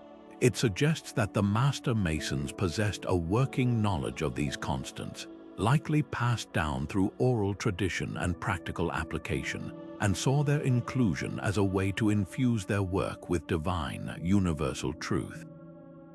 The digital eye is also uncovering a hidden layer of celestial choreography. By plugging the precise spatial data from these 3D models into astronomical software, researchers can run accurate simulations of how light fell into these buildings centuries ago, before atmospheric pollution and modern construction altered the surrounding landscape. Dr. Giulio Magli, an archaeoastronomer from the Polytechnic University of Milan, used this method to study the famed Cosmological pavement in Westminster Abbey. His models suggest that on specific solstices or equinoxes, shafts of sunlight piercing through high windows would have landed on precise geometric markers on the floor, turning the entire abbey into a colossal calendar and sundial. These alignments are so exact that they challenge the long-held assumption that such sophisticated astronomical knowledge was lost after the classical era and only rediscovered later. It appears this knowledge was kept alive and applied with breathtaking ingenuity within the guilds of master masons, who used the floor as their chalkboard for tracking the cycles of the heavens. The scientists and historians leading this work often express a profound sense of awe that borders on humility. Dr. Sarah Kenderdine, a pioneer in digital heritage, has spent years digitally preserving these sites. She describes the experience of analyzing the data as humbling, noting that the level of precision they achieved with ropes, chalk, and simple metal tools is something we struggle to replicate even with our digital guides. It forces you to completely reconsider what primitive technology can actually achieve. This sentiment is echoed by engineers who have examined the flatness and jointure of the stone tiles, finding tolerances that would be respectable even with modern machining. This data is systematically dismantling the condescending notion of the Dark Ages, revealing instead a period of intense intellectual activity and technical sophistication that we are only now beginning to fully appreciate through our own technology. This fusion of old and new science is proving that these architectural marvels are still very much alive, still whispering their secrets to those who have the right tools to listen. Every new scan, every new digital model presents not a final answer but a new set of questions. Did the Masons consciously encode pi, or was it a beautiful byproduct of a more fundamental geometric construction? How many other celestial alignments are waiting to be discovered now that we can accurately model historical sunlight?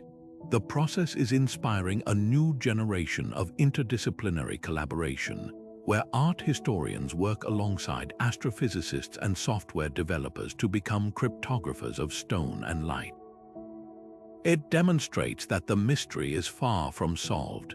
We are merely at the beginning of a new chapter of discovery, using the most advanced tools of our time to finally hear the full, magnificent song composed in stone by the brilliant minds of the past. Preserving these intricate geometric flaws is a constant, delicate battle against the relentless forces of time, human traffic, and the modern environment. Each day, thousands of footsteps, however reverent, slowly sand away the precise lines laid down by medieval masons, while atmospheric pollution from outside settles into the porous stone, chemically eating away at the surfaces and obscuring the vibrant colors of inlaid marbles and paints. The challenge for today's conservators is monumental: how to intervene without intruding, to protect these ancient masterpieces without erasing the beautiful patina of age and use that itself tells a story. It's a high-stakes endeavor that blends the cutting edge of modern science with the painstaking patience of a master craftsperson, all in service of safeguarding a fragile inheritance for generations yet to come. The tools of this trade have evolved dramatically from the hammers and chisels of the original builders. Today, conservators might employ sophisticated laser cleaning systems, where focused beams of light are used to vaporize centuries of black soot and grime from the surface of a tile without touching the historic material beneath. It's a process that requires an artist's touch, meticulously calibrating the laser's intensity to remove pollutants while preserving the original stone's finish. For areas where tiles are missing or damaged beyond repair, digital technology offers a miraculous solution. High-resolution photogrammetry can create a perfect 3D model of an existing, intact tile. This digital file can then be used to guide a computer-controlled milling machine, often called a CNC router, to carve a flawless replica from a block of carefully sourced stone that matches the original in density and color. This marriage of ancient material and modern digital precision allows for repairs that are virtually indistinguishable from the work done 800 years prior, honoring the original design intent with breathtaking accuracy. Often, the process of restoration itself becomes a form of archaeological discovery, peeling back layers to reveal the minds of the medieval craftsmen.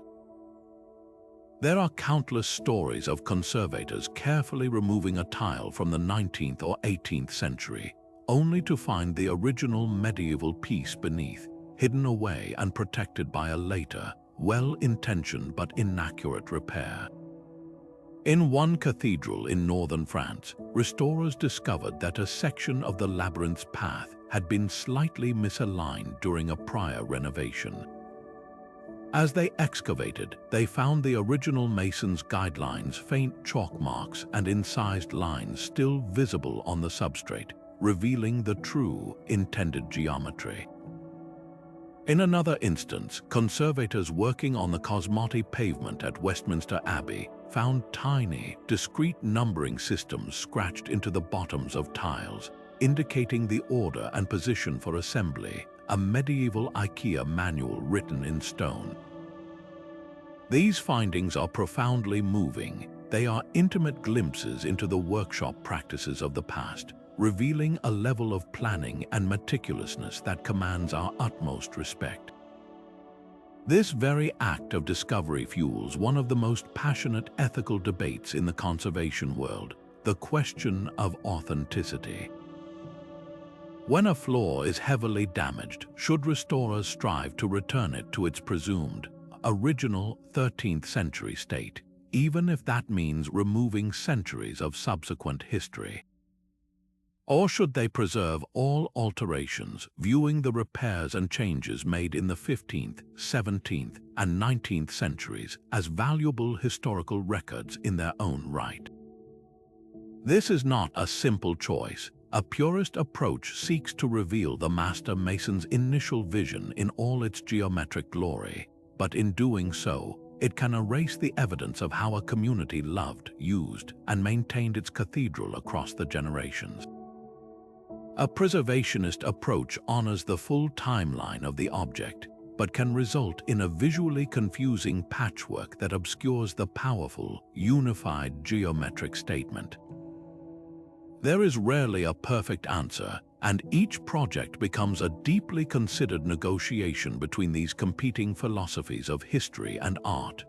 Nowhere is this complex dance between past and future more visible than in the ongoing work at Notre Dame de Paris following the devastating fire of April 2019.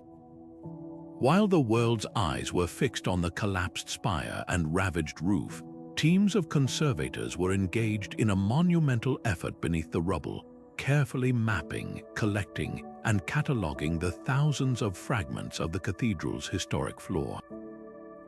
The fire had deposited a layer of toxic lead dust and debris across the entire surface, and heavy fragments of melted roof had crashed down, fracturing the ancient stones.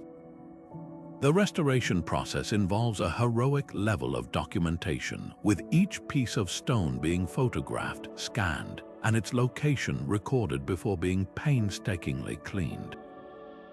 The goal is to reassemble the geometric pavement as it was, but the fire itself has become an irrevocable part of the building's story.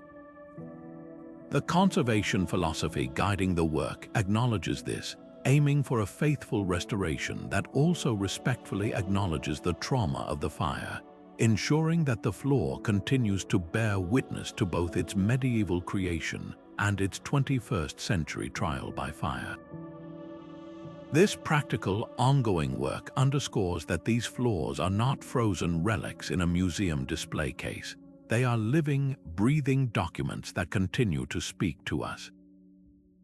They require our active stewardship. Supporting their conservation is more than an act of preserving beautiful art.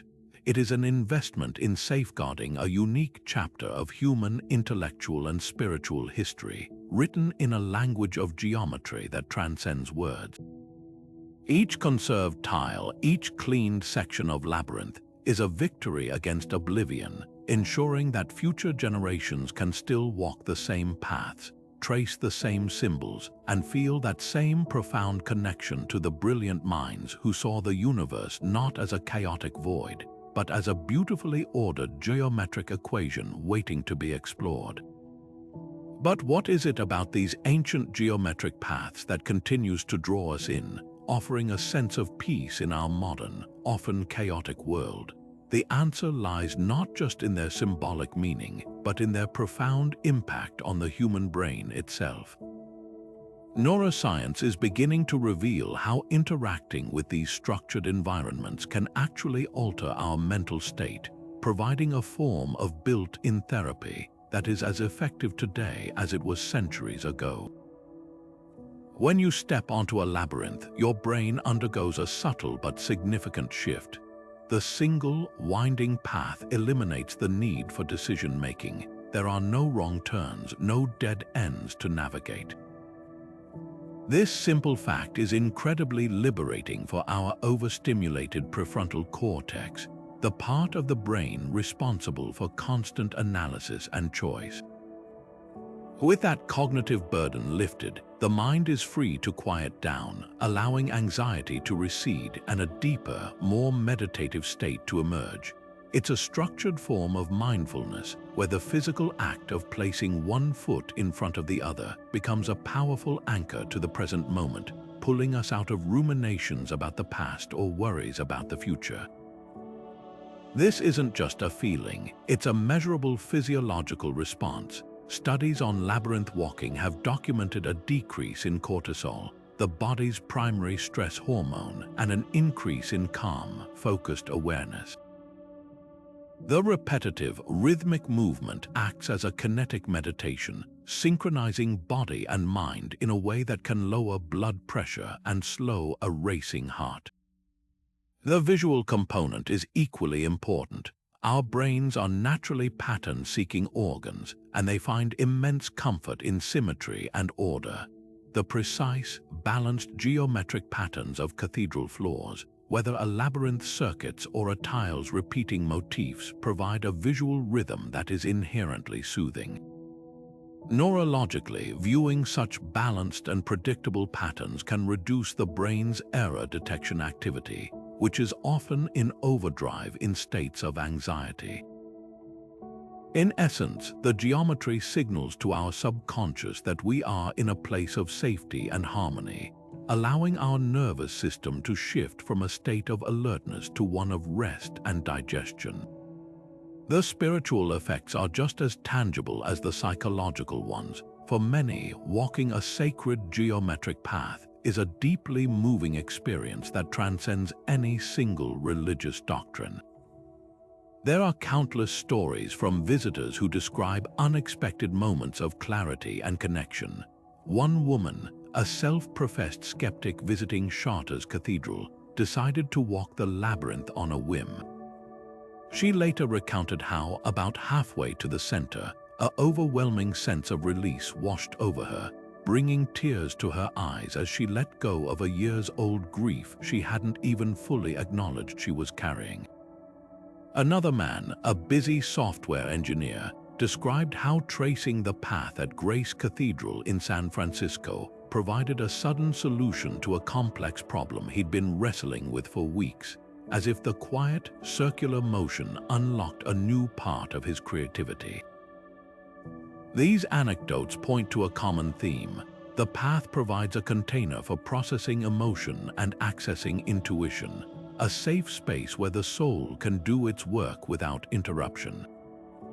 Psychologists are increasingly recognizing the mental health benefits of such geometric environments.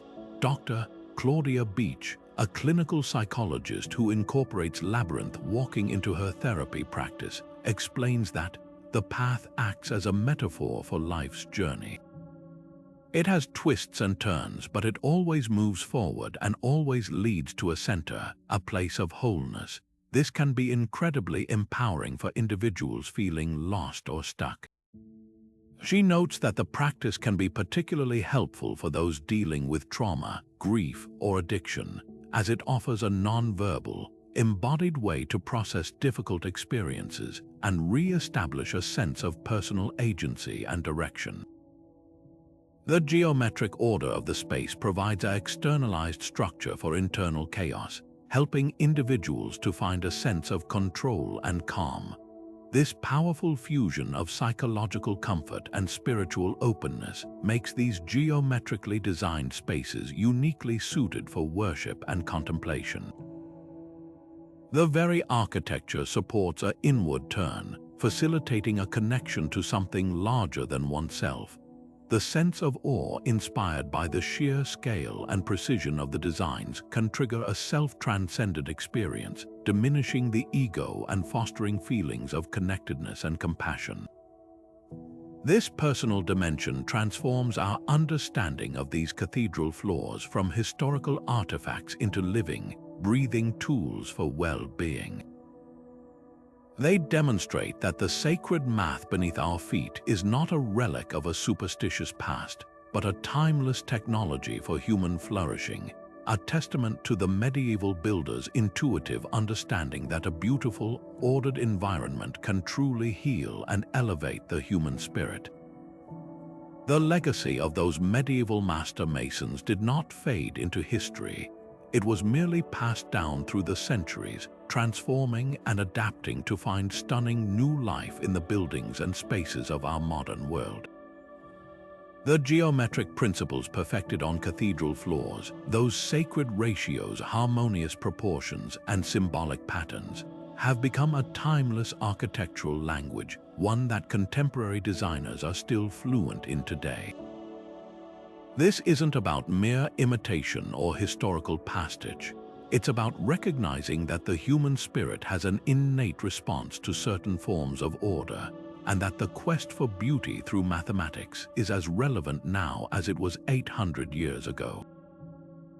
We see this ancient wisdom echoed in the very skeleton of our cities, in the art that moves us, and even in the digital realms we now inhabit, proving that good design is truly timeless. Perhaps the most direct descendant of the cathedral labyrinth is the modern public labyrinth, which has experienced a remarkable resurgence in parks, hospitals, campuses, and community centers worldwide. Unlike a maze which is designed to confuse with dead ends and choices, the universal labyrinth remains a single, winding path to a center, retaining its power as a tool for meditation and mindfulness. In places like Grace Cathedral in San Francisco or in countless urban parks, people walk these paths to find calm, reduce stress, and seek clarity. Dr.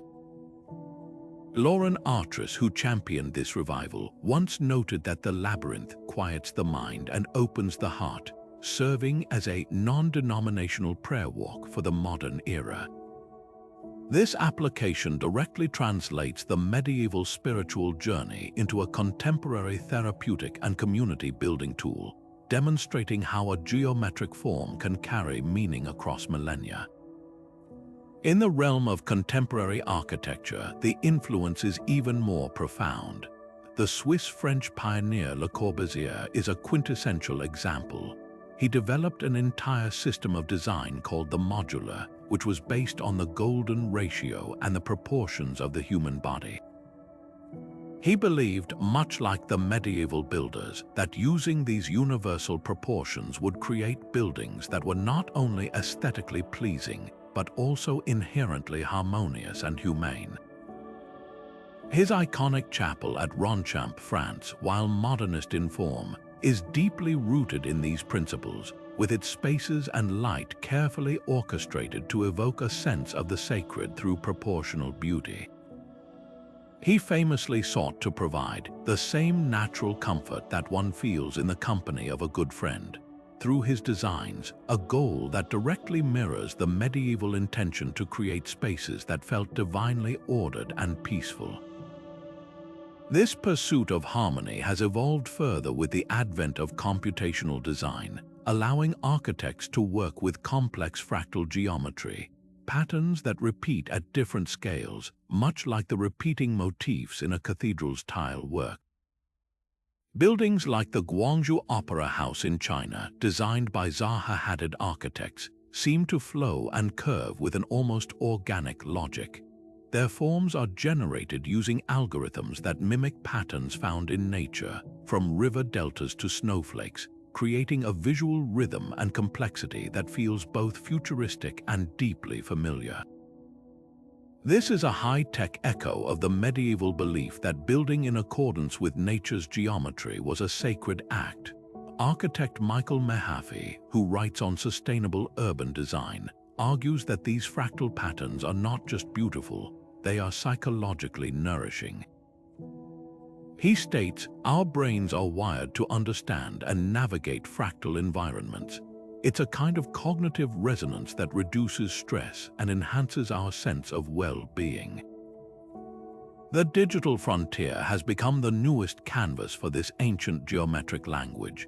Digital artists and creators of virtual reality experiences are using sacred geometry to construct immersive worlds that captivate the senses and evoke a sense of awe.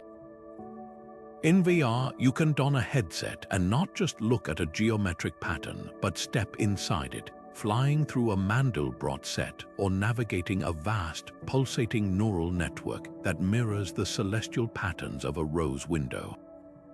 These experiences tap into the same sense of wonder that a medieval pilgrim might have felt gazing upon the Chartres Labyrinth, the feeling of being a small part of a vast, beautifully ordered system. Digital artist Android Jones creates intricate, hallucinogenic visions that are steeped in geometric symbolism, describing his work as creating sacraments to remind human beings of their own divine nature. Here, the compass and straightedge have been replaced by code and algorithms, but the intention to use geometry as a bridge to the transcendent remains utterly unchanged. This enduring relevance challenges the notion that old knowledge must be discarded for the new. Instead, it shows a continuous thread of inquiry, a perpetual human search for environments that resonate with our deepest sense of order and beauty. From the stone floors of a Gothic cathedral to the algorithmic heart of a digital universe, we are constantly using geometry to answer a fundamental need: to create spaces, both physical and virtual, that feel harmonious, meaningful, and truly alive. This forward-looking perspective invites us to see the world around us with new eyes, to recognize the silent language of proportion and pattern in a towering skyscraper, a community garden's layout, or even the interface of our favorite app, understanding that we are still building our world according to an ancient, sacred blueprint. Now that we've wandered through these incredible geometric wonders, you might be feeling the pull to experience this magic for yourself, and the beautiful part is, you absolutely can. You don't need a time machine or a plane ticket to Europe to begin your own exploration. The first and most profound step is simply to look down. The next time you find yourself in an old church, a historic courthouse, or even a grand library, pause for a moment and really study the floor beneath your feet. You might be surprised by what you discover. Look for repeating patterns in the tile work: hexagons, interlocking circles, or star shapes. See if you can spot a central point from which the entire design seems to radiate. Is there symmetry? Does the pattern change or guide your eye toward a specific focal point, like an altar or a doorway? This simple act of mindful observation transforms an ordinary visit into a personal treasure hunt for hidden mathematics, connecting you directly to a centuries-old tradition of sacred art. If you're feeling more adventurous, why not actually walk a labyrinth? While the great cathedral labyrinths are sometimes covered by chairs, many are open for walking on specific days, and countless modern versions have been built in parks, hospitals, and spiritual centers all over the world. The Labyrinth Locator website is a fantastic free resource to find one near you, but your journey doesn't even require leaving your home. There are wonderful digital tools that bring this experience right to your screen. The Labyrinthos app and website offer a vast library of virtual labyrinths you can trace with your finger, providing a surprisingly focused and calming meditative practice. For a more immersive experience, search YouTube for Virtual Labyrinth Walk. You'll find beautifully filmed, first-person perspective videos that guide you along the path of the Chartres Labyrinth or others, complete with soothing music, allowing you to embark on a contemplative journey from your living room. For the creatively inclined, the most rewarding step might be to draw your own sacred geometry. The process is far more accessible than you might think. All you need is a piece of paper, a pencil, a compass, and a straightedge. Start with a simple seed pattern, draw a circle. Then, using the same radius, place the compass point on the circumference and mark a new point. Continue this process around the circle, and you'll find you've created a perfect hexagon and the foundation for a six-petaled flower of life. There are countless tutorials online that gently guide you through these ancient geometric constructions. As you draw, you'll be participating in the exact same process a master mason used centuries ago, discovering for yourself the peaceful, focused state that emerges from creating perfect forms with your own hands. It's a hands-on way to truly internalize the harmony and order these patterns represent. This isn't just an individual pursuit, it's a powerful way to build community. Across the globe, people are coming together to create temporary labyrinths for public events, festivals, and memorials. They might be outlined with stones on a beach, chalked onto a parking lot, or even formed with luminaria bags for an evening walk. Participating in creating or walking one of these temporary installations is a deeply connecting experience. It's a silent, shared journey that fosters a unique sense of togetherness and reflection, a quiet counterpoint to our noisy, fast-paced world. Whether you seek out a local event or decide to organize one yourself, you become part of a living tradition, using ancient geometry to create moments of modern peace and connection, proving that the sacred math beneath our feet is not a relic of the past, but a vibrant, living practice waiting for you to take the first step.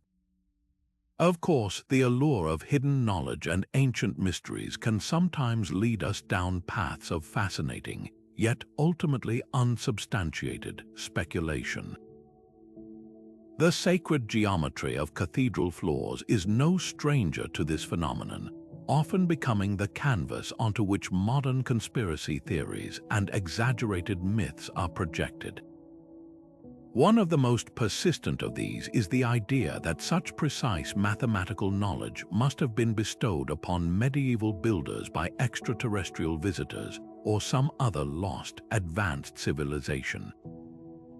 This notion, while captivating to the imagination, fundamentally misunderstands and even disrespects the profound intellectual and craft traditions of the Middle Ages.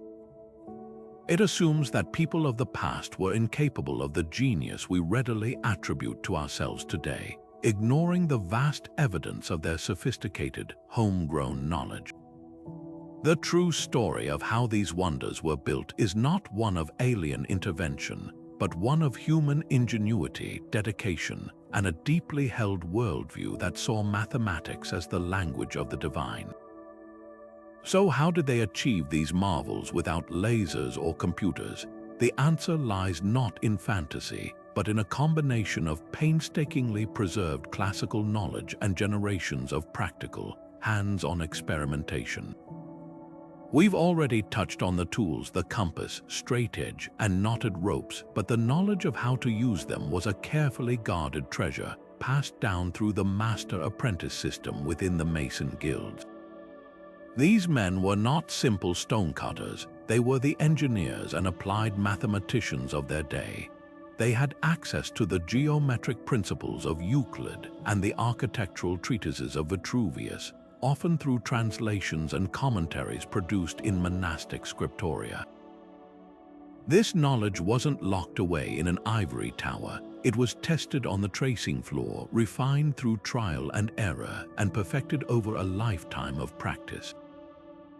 The ability to lay out a perfect 11-circuit labyrinth wasn't a secret handed down from the stars. It was the culmination of a master mason's career, the product of a culture that valued geometric literacy as a path to understanding God's creation. Another common area of overinterpretation lies in the realm of symbolism. It is incredibly tempting to look at a geometric pattern and assign it a single, definitive, and often sensational secret meaning.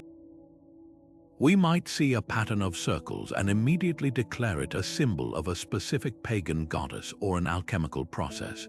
While medieval symbolism is rich and multi-layered, scholars like Dr. Nicholas Temple caution against what he calls symbolic inflation, the tendency to layer on meanings that would have been foreign to the original builders and worshippers. The context is everything.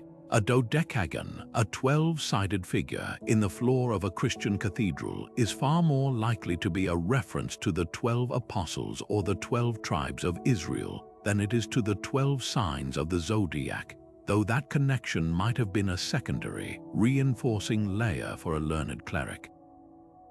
The primary language of these floors was a Christian one, designed to illustrate biblical narratives, theological concepts, and the hierarchy of the cosmos as understood by the Church.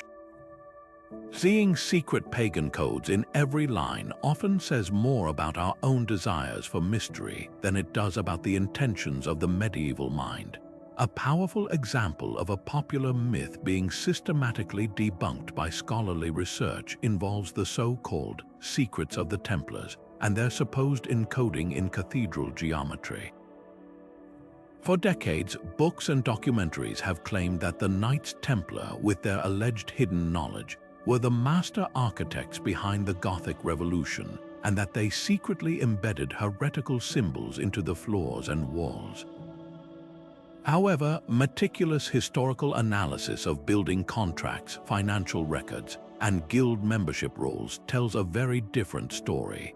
The construction of cathedrals like Chartres was a massive, publicly documented civic undertaking funded by the church and local nobility, managed by known master masons whose names occasionally appear in the records. There is simply no evidence that the Knights Templar, a military and banking order, were involved in the hands-on architectural design.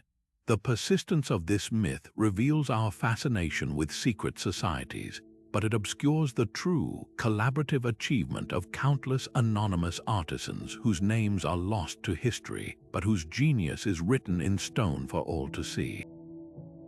This grounded, evidence-based approach doesn't strip the cathedrals of their wonder, it amplifies it. The real magic isn't found in far-fetched tales of aliens or conspiracies.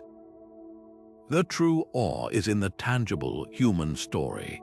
It's in the calloused hands of the mason who could swing a compass to define a universe, in the sharp mind that could calculate complex ratios using only a piece of string, and in the unwavering faith that inspired a community to dedicate generations to a project they themselves would never see finished. This shift in perspective is crucial. It moves us from passive consumers of fantasy to active appreciators of human potential. It invites us to marvel not at a fictionalized past, but at the demonstrated brilliance, perseverance, and spiritual depth of our ancestors. The floors become even more sacred when we understand them not as messages from beyond, but as breathtaking testimonies to what human beings are capable of achieving with nothing but observation, reason, devotion, and time. To truly grasp why a master mason would pour his soul into the geometry of a floor tile, we must step beyond the workshop and into the medieval mind itself, a world where faith and reason were not opposing forces, but two wings lifting the soul toward the same divine truth. This was a universe perceived as a grand, rational creation, a book written by God in the language of mathematics. For the great scholastic theologian Thomas Aquinas, the intricate order and lawful predictability of the physical world were not arguments against a creator, but the most potent proof of one. He argued that the very existence of mathematical laws, the fact that a circle drawn in France and a circle drawn in Persia both share the same properties, that the ratios of musical harmony are universal, pointed to a divine, rational intellect behind all things. A cathedral floor with its perfect circles and harmonious proportions was therefore not just an artistic achievement, it was a physical demonstration of Aquinas's philosophical argument. It was a testament to the belief that God was a master geometrician, and that by practicing geometry, humanity was participating in the divine intellect, thinking God's thoughts after him. This profound synthesis found its physical expression in the very floor beneath the worshipper's feet, which was designed as the via media, the middle path. In medieval theology, this concept described the soul's journey from the material world of sin and imperfection toward the spiritual perfection of heaven.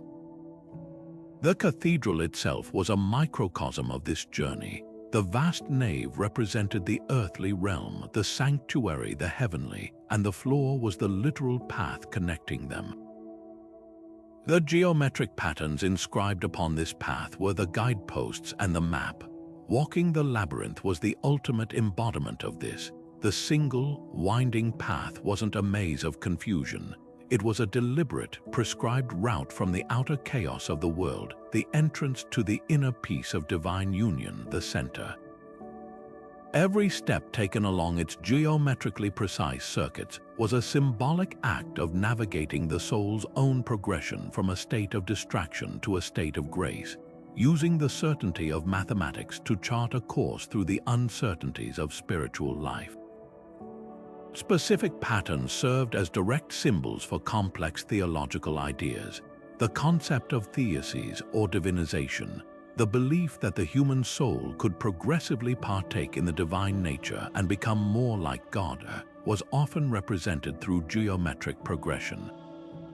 Imagine a series of concentric circles, each one larger and more encompassing than the last, yet all sharing the same central point. This could be read as a visual metaphor for the soul's expansion, starting from a small, self-centered existence and gradually growing through grace to encompass more love, more wisdom, and more divine light, all while remaining centered on God. Similarly, the common motif of a square within a circle symbolized the incarnation, the perfect, eternal divinity, the circle, embracing and redeeming the finite, earthly realm of humanity, the square. These were not casual decorations, they were doctrinal statements rendered in stone, a visual theology that could be understood by both the educated cleric and the illiterate peasant simply by walking and looking down.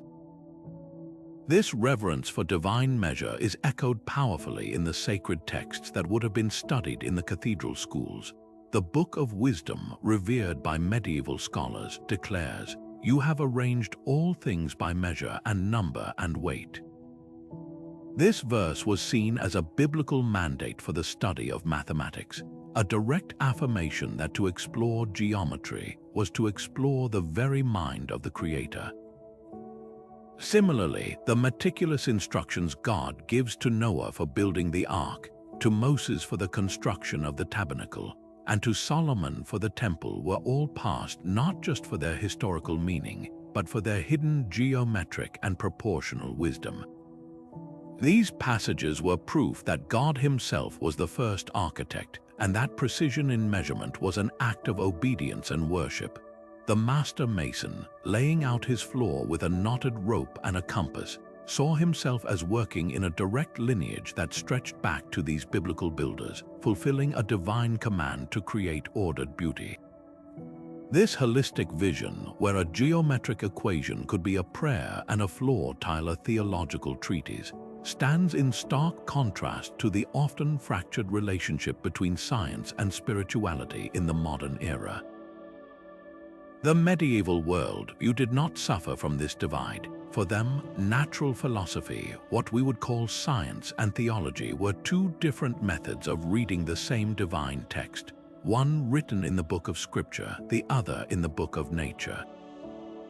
Geometry was the grammar that was common to both. This is why a single building could function simultaneously as a place of fervent prayer, a center for advanced mathematical learning, and an astronomical observatory. There was no contradiction. To calculate the angle of a vault was to glorify God. To trace the path of a sunbeam across a geometrically marked floor was to read the rhythms of His creation. This integration invites a profound reflection on what we might have lost in our modern specialization, where the language of science and the language of spirit often seem mutually unintelligible. The cathedral floor challenges us to look for the hidden connections, to remember that the impulse to find pattern and meaning, whether through a telescope or in silent prayer, springs from the same deeply human desire to understand our place within a magnificent and perhaps beautifully ordered universe. This profound connection between the sacred and the scientific brings us to a stunning realization. The geometric patterns we admire in cathedral floors are not merely human inventions, they are a direct echo of the natural world.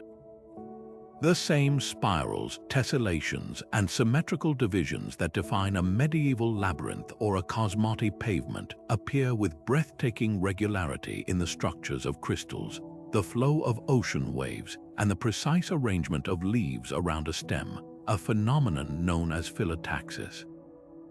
For the master mason, nature was not separate from his craft. It was the ultimate source of inspiration, the first and most perfect manuscript of divine geometry.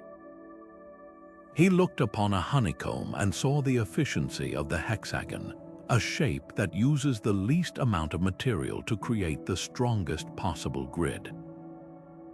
He observed the spiral of a sunflower's seeds or a nautilus shell and recognized the same logarithmic progression found in the Fibonacci sequence.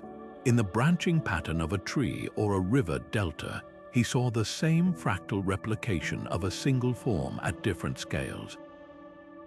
To these builders, the natural world was God's geometry made visible, a living textbook from which they could learn the universal principles of strength, efficiency, and beauty. We can see this mirroring effect in powerful side-by-side comparisons.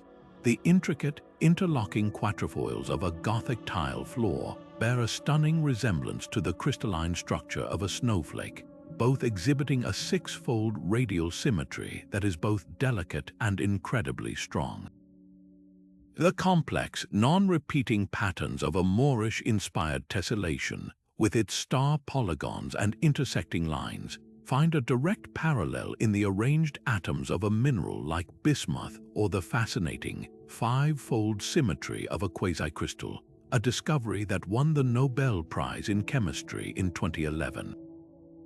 Even the grand, sweeping curves of a cathedral's vaulting can be seen in the powerful form of a breaking wave or the elegant curve of a hawk's wing in flight. These are not vague similarities. They are manifestations of the same mathematical constraints and efficiencies that govern the physical universe, from the microscopic to the cosmic scale.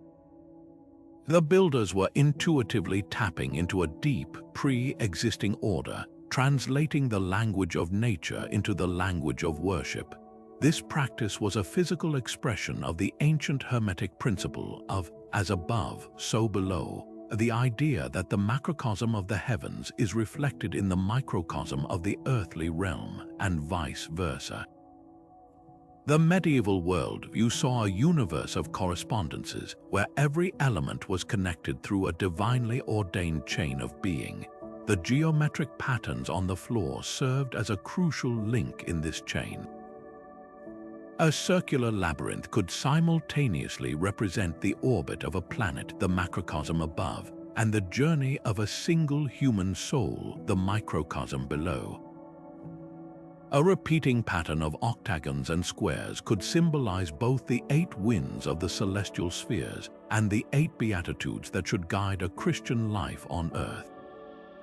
By incorporating these universal patterns into the very foundation of their sacred spaces, the builders were asserting that the cathedral was a point of convergence, a place where the earthly and the heavenly, the human and the divine, the minuscule and the immense could meet and be understood as part of a single, harmonious and mathematically ordered whole. Modern science has given us the vocabulary to understand the mechanics behind this beautiful symmetry.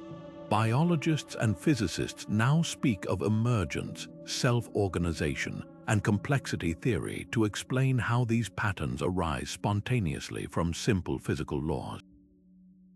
Dr. Alan Newell, a mathematician who studied pattern formation, explained that the spiral arrangements in plants like sunflowers or pine cones are a result of each new seed or leaf growing in the least crowded spot, a process that automatically generates the Fibonacci sequence.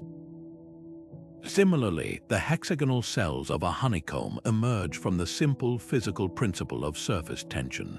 As bees secrete wax, the molten cells naturally pull together into a hexagonal grid because this shape minimizes the total perimeter for a given area, requiring less wax and less work. The physicist Professor Philip Ball, in his book Patterns in Nature, argues that these forms are not designed, but are instead the inevitable outcome of nature's tendency to find the most efficient and stable solutions to physical challenges. The medieval mason, though he lacked this precise terminology, understood the result. He saw the wisdom in these forms and replicated their efficient beauty, believing he was aligning his work with the fundamental blueprints of creation. This ecological and scientific angle profoundly broadens the appeal of sacred geometry. It moves the discussion beyond the confines of architectural history or religious studies and places it squarely within a universal human quest for understanding. It shows that the impulse to create and find meaning in geometric pattern is not a cultural artifact but a fundamental response to the world around us. The same awe that a medieval pilgrim felt walking the Chartres Labyrinth is akin to the wonder a modern scientist feels when gazing through a microscope at the geometric perfection of a diatom or studying the gravitational lensing of a distant galaxy. Both are recognizing an underlying order, a deep grammar that structures reality itself. The cathedral floor, therefore, becomes more than a historical relic. It is a permanent invitation to observe, to learn from, and to marvel at the mathematical beauty embedded in every layer of existence, from the stone beneath our feet to the stars spinning in the vast expanse overhead. The stone floors of these great cathedrals were never meant to be seen as static art. They were designed as dynamic canvases, waiting for their true collaborator light. As the sun arcs across the sky, its beams become a painter's brush, and the geometry etched into the floor becomes its guide. This intricate dance begins high above, with the very architecture engineered to harness the heavens. The towering clerestory windows and the vast expanses of stained glass were not just structural marvels or narrative devices. They were precision instruments in a grand, celestial light show. The colored glass acts as a filter, transforming raw sunlight into a spectrum of divine hues that spill across the nave. A blue beam from a window depicting the Virgin Mary might wash over a section of the labyrinth, while a deep red from a panel showing the martyrdom of a saint could set a specific tile ablaze with color. This wasn't random. The master glaziers and masons worked in concert, calculating the angles of the sun throughout the year to ensure that these beams of colored light would land on specific symbolic points on the floor at spiritually significant times. The most breathtaking examples of this are the carefully engineered solstice and equinox alignments. In certain cathedrals, like St. John Lateran in Rome, the floor incorporates special markers, a unique tile, a brass line, a carved symbol, that serve as targets for these celestial events. On the morning of the summer solstice, the longest day of the year, a single, powerful shaft of sunlight might pierce a small, high window on the eastern wall. As the sun climbs, this beam travels like a spotlight across the cool stone floor, a blade of pure, undiluted light. With meticulous planning, its path was designed to finally illuminate that specific marker at the precise moment of solar zenith. For the medieval worshipper, this was far more than a pretty trick of the light. It was a direct, physical manifestation of cosmic order. It was a moment where the cathedral proved its connection to the divine machinery of the universe, a tangible sign that the sacred space was in harmony with the very movement of the heavens. This alignment turned the building into a giant calendrical instrument, marking the turning of the seasons and the important feast days of the liturgical calendar with a precision that no clock could match. This interplay between light and stone creates a living, breathing form of art that is never the same twice. The geometric patterns on the floor provide the structure, the permanent score, but the light provides the melody that changes with the hour, the season, and the weather. On a bright summer afternoon, the floor might be dappled with a dozen distinct pools of colored light, each one sharply defined, making the intricate tile work appear to vibrate with energy. On a cloudy winter day, the same space might be washed in a soft, diffuse gray glow, causing the deeply carved lines of the labyrinth to stand out in stark, dramatic relief. This constant state of change encourages a repeated experience of the space. A pilgrim visiting the cathedral in the spring would have a completely different sensory and spiritual encounter than one visiting in the autumn, ensuring that the sacred geometry always felt new, alive, and responsive. Perhaps the most magical and elusive of these light phenomena is the so-called green ray.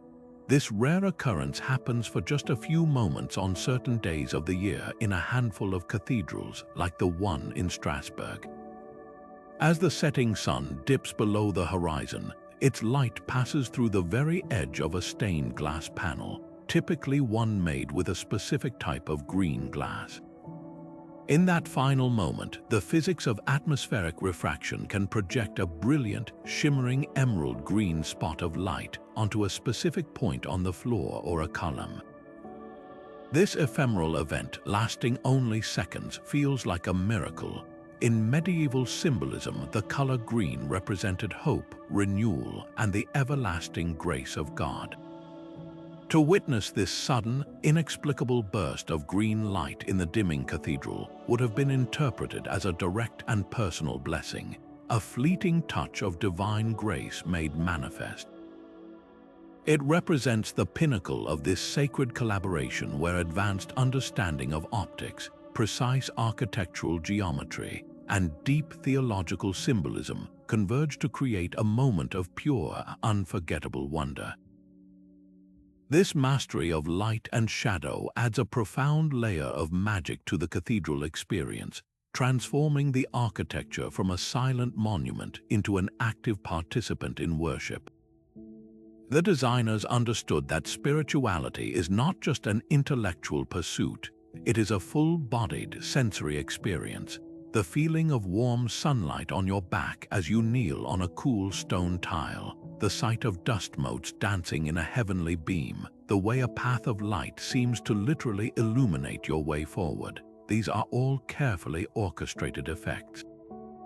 They use the natural elements to deepen the emotional and spiritual impact of the space, making the divine feel immediate, accessible, and wondrously real. The floor, in partnership with the light, becomes more than a surface to walk upon. It becomes a sundial, a calendar, a cosmic map, and a canvas for a daily miracle, proving that the true genius of these spaces lies not just in their stone, but in their glorious, ever-changing dialogue with the sky. Beyond their spiritual and symbolic weight, these geometric floors were the vibrant, beating heart of medieval community life, a stage for everything from sacred ritual to public spectacle. Imagine the cathedral not as the silent, austere museum we often see today, but as the central public square of a town, a covered plaza that was constantly alive with activity. The floors were the literal groundwork for this bustling social world, their patterns and pathways actively shaping how people moved, gathered, and understood their place in the social and spiritual order. The labyrinth and the intricate tile work were not just to be looked at, they were to be used, their geometry providing the structure for the rhythm of daily life in the Middle Ages. One of the most vital functions of the floor was to guide and contain the grand processions that were a cornerstone of medieval liturgy and civic pride. On major feast days, the clergy, choir, and members of the guilds would form elaborate parades that wound their way through the town and into the cathedral. The geometric patterns on the floor acted as a ceremonial roadmap for these events. The long central axis of the nave, often emphasized by a distinct line of tiles or a change in pattern, provided the main processional route toward the high altar. The labyrinth itself, particularly on Easter Monday, might be the focal point for a ritual known as the pelota, or dancing of the ball, where the dean and canons would lead a procession, weaving along its path while chanting and passing a leather ball amongst themselves, a symbolic reenactment of Christ's triumph over death that turned the sacred geometry into a participatory dance of joy. The floor also served as a subtle but powerful social cartographer, demarcating spaces for different ranks of medieval society. While all were welcome in the house of God, the reality of the feudal system was reflected underfoot. The wealthy and noble patrons who funded the construction might be buried beneath elaborately engraved ledger stones in the choir or side chapels, their final resting place marking their privileged status for eternity. The common folk, meanwhile, would primarily occupy the vast open space of the nave. The labyrinth, often located in this public area, was uniquely egalitarian. It was a spiritual tool accessible to everyone, from the highest bishop to the lowest peasant. A king might walk it in solemn contemplation before a coronation, but so might a weary pilgrim giving thanks for a safe journey. For a few moments, the winding path erased social hierarchies, offering the same transformative journey to every soul who chose to walk it. This wasn't all solemn ceremony. The cathedral was also a place of vibrant storytelling and community celebration. During the great mystery plays that brought biblical stories to life for a largely illiterate populace, the floor became the stage. The concentric circles of the labyrinth could easily become the walls of Jericho or the fiery furnace. A simple tile marked with a specific symbol might denote heaven for one play and Herod's court for the next. Children might even have used the labyrinth for a sort of spiritual game, a living board game where each circuit represented a step on the path of virtue or a story from the lives of the saints. This multifaceted use transformed the space from a passive container into an active participant in religious education and communal entertainment, its geometry providing a flexible framework for the imagination. Historical records give us vivid glimpses into these events. We know that in 1288, King Edward I of England held a massive coronation banquet for his son in Westminster Hall, but the preceding ceremony took place on the sacred geometry of the abbey's floor. In French cathedrals, records show that trade guilds, who were responsible for maintaining specific chapels, would process along the nave on their patron saint's day, their footsteps tracing the same paths walked by pilgrims. These floors witnessed the full spectrum of human experience, the jubilant ringing of bells during a festival, the hushed awe of a royal wedding, the collective mourning of a public funeral, and the simple, daily wear of thousands of ordinary people going about their lives. They were walked by shoeless penitents and by knights in clanking armor, each interaction leaving its own invisible mark on the collective memory of the space. This human-centered view is perhaps the most important correction to our modern perspective. It reminds us that we cannot fully understand these geometric wonders if we see them only as abstract art or intellectual puzzles. They were designed for people, for their feet, their rituals, their communities, and their stories. The wear patterns we can still see today on the stones of Chartres are not a sign of damage. They are a testament to centuries of use, a physical record of countless individual journeys of faith, curiosity, and celebration.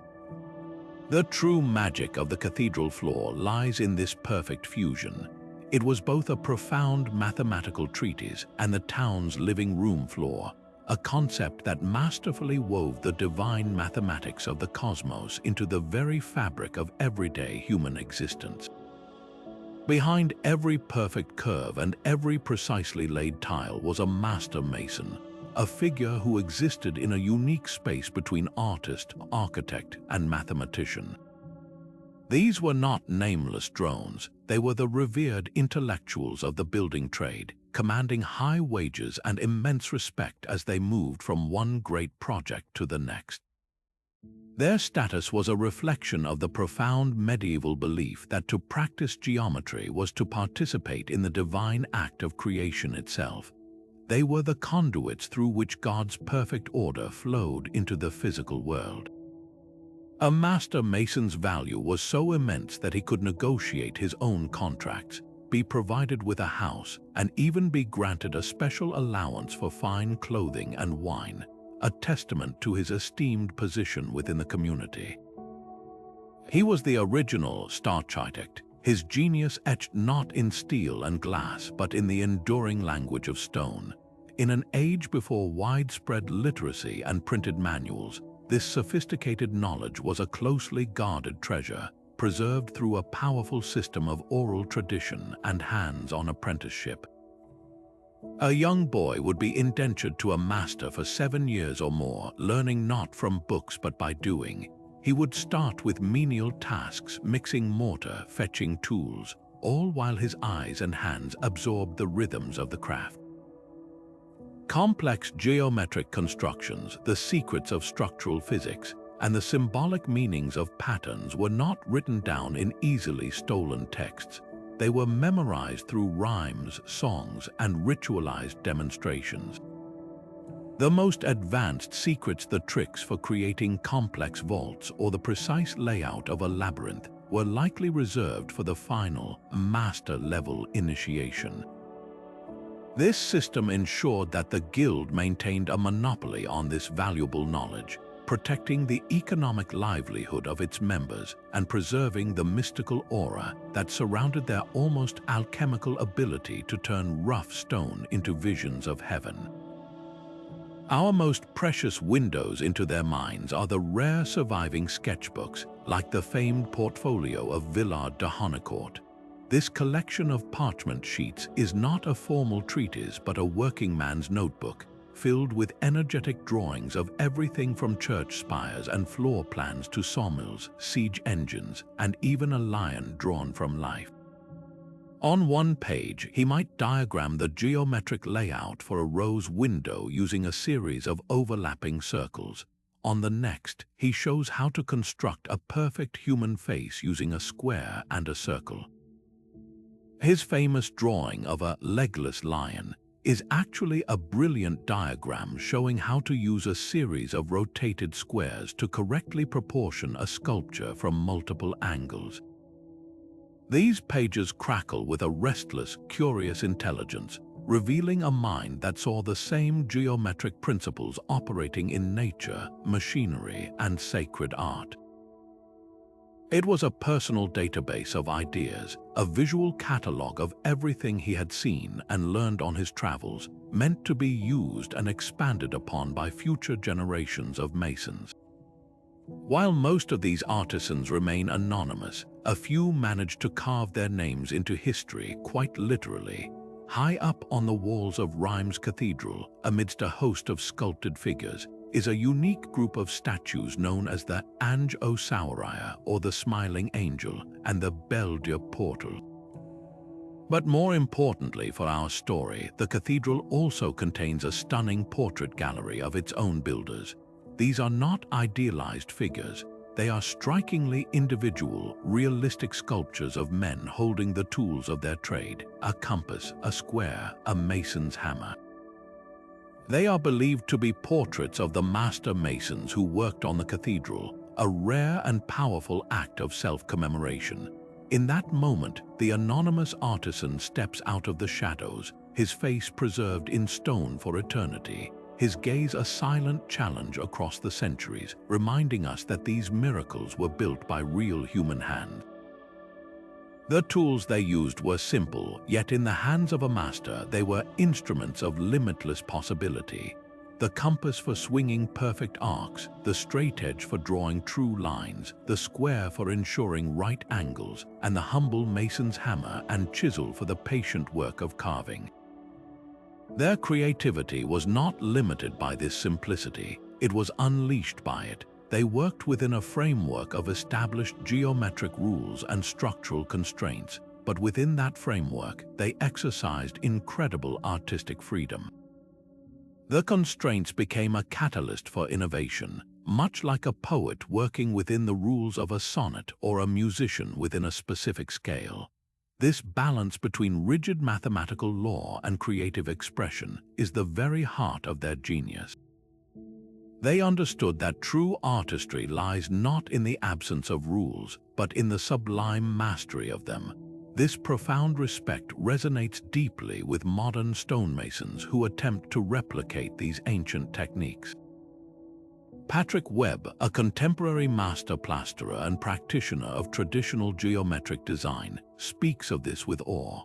When you try to lay out an 11-circuit labyrinth using only a compass and a rope, he says, you gain a staggering appreciation for their skill. There's no room for error. One misstep, one miscalculation of a radius, and the entire pattern collapses. The fact that they executed this on such a monumental scale with such perfection is humbling. We have lasers and computer models now, and it's still an immense challenge. They had chalk, string, and an incredible depth of understanding.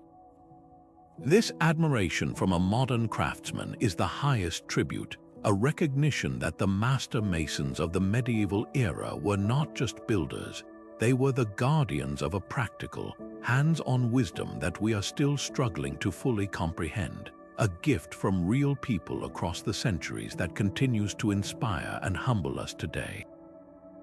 Walking across these ancient floors, we are walking across a profound philosophical statement, a bold declaration that order is not imposed upon the universe, but discovered within it.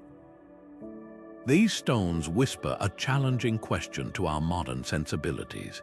In our relentless pursuit of progress, have we inadvertently traded a cohesive, meaningful world for a fractured one? The medieval worldview, as expressed in these geometric wonders, was one of breathtaking integration. For the master mason, there was no conflict between his precise calculations and his fervent faith. His compass was a prayer instrument, and his mathematical constant was a glimpse into the mind of God. Art, science, and spirituality were not separate departments of human experience. They were a single, luminous whole, each illuminating the other. The floor was his laboratory, his chapel, and his canvas all at once.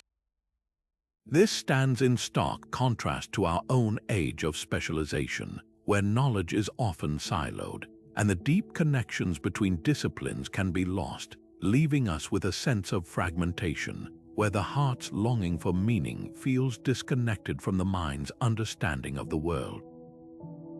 This fragmentation extends into our very environment.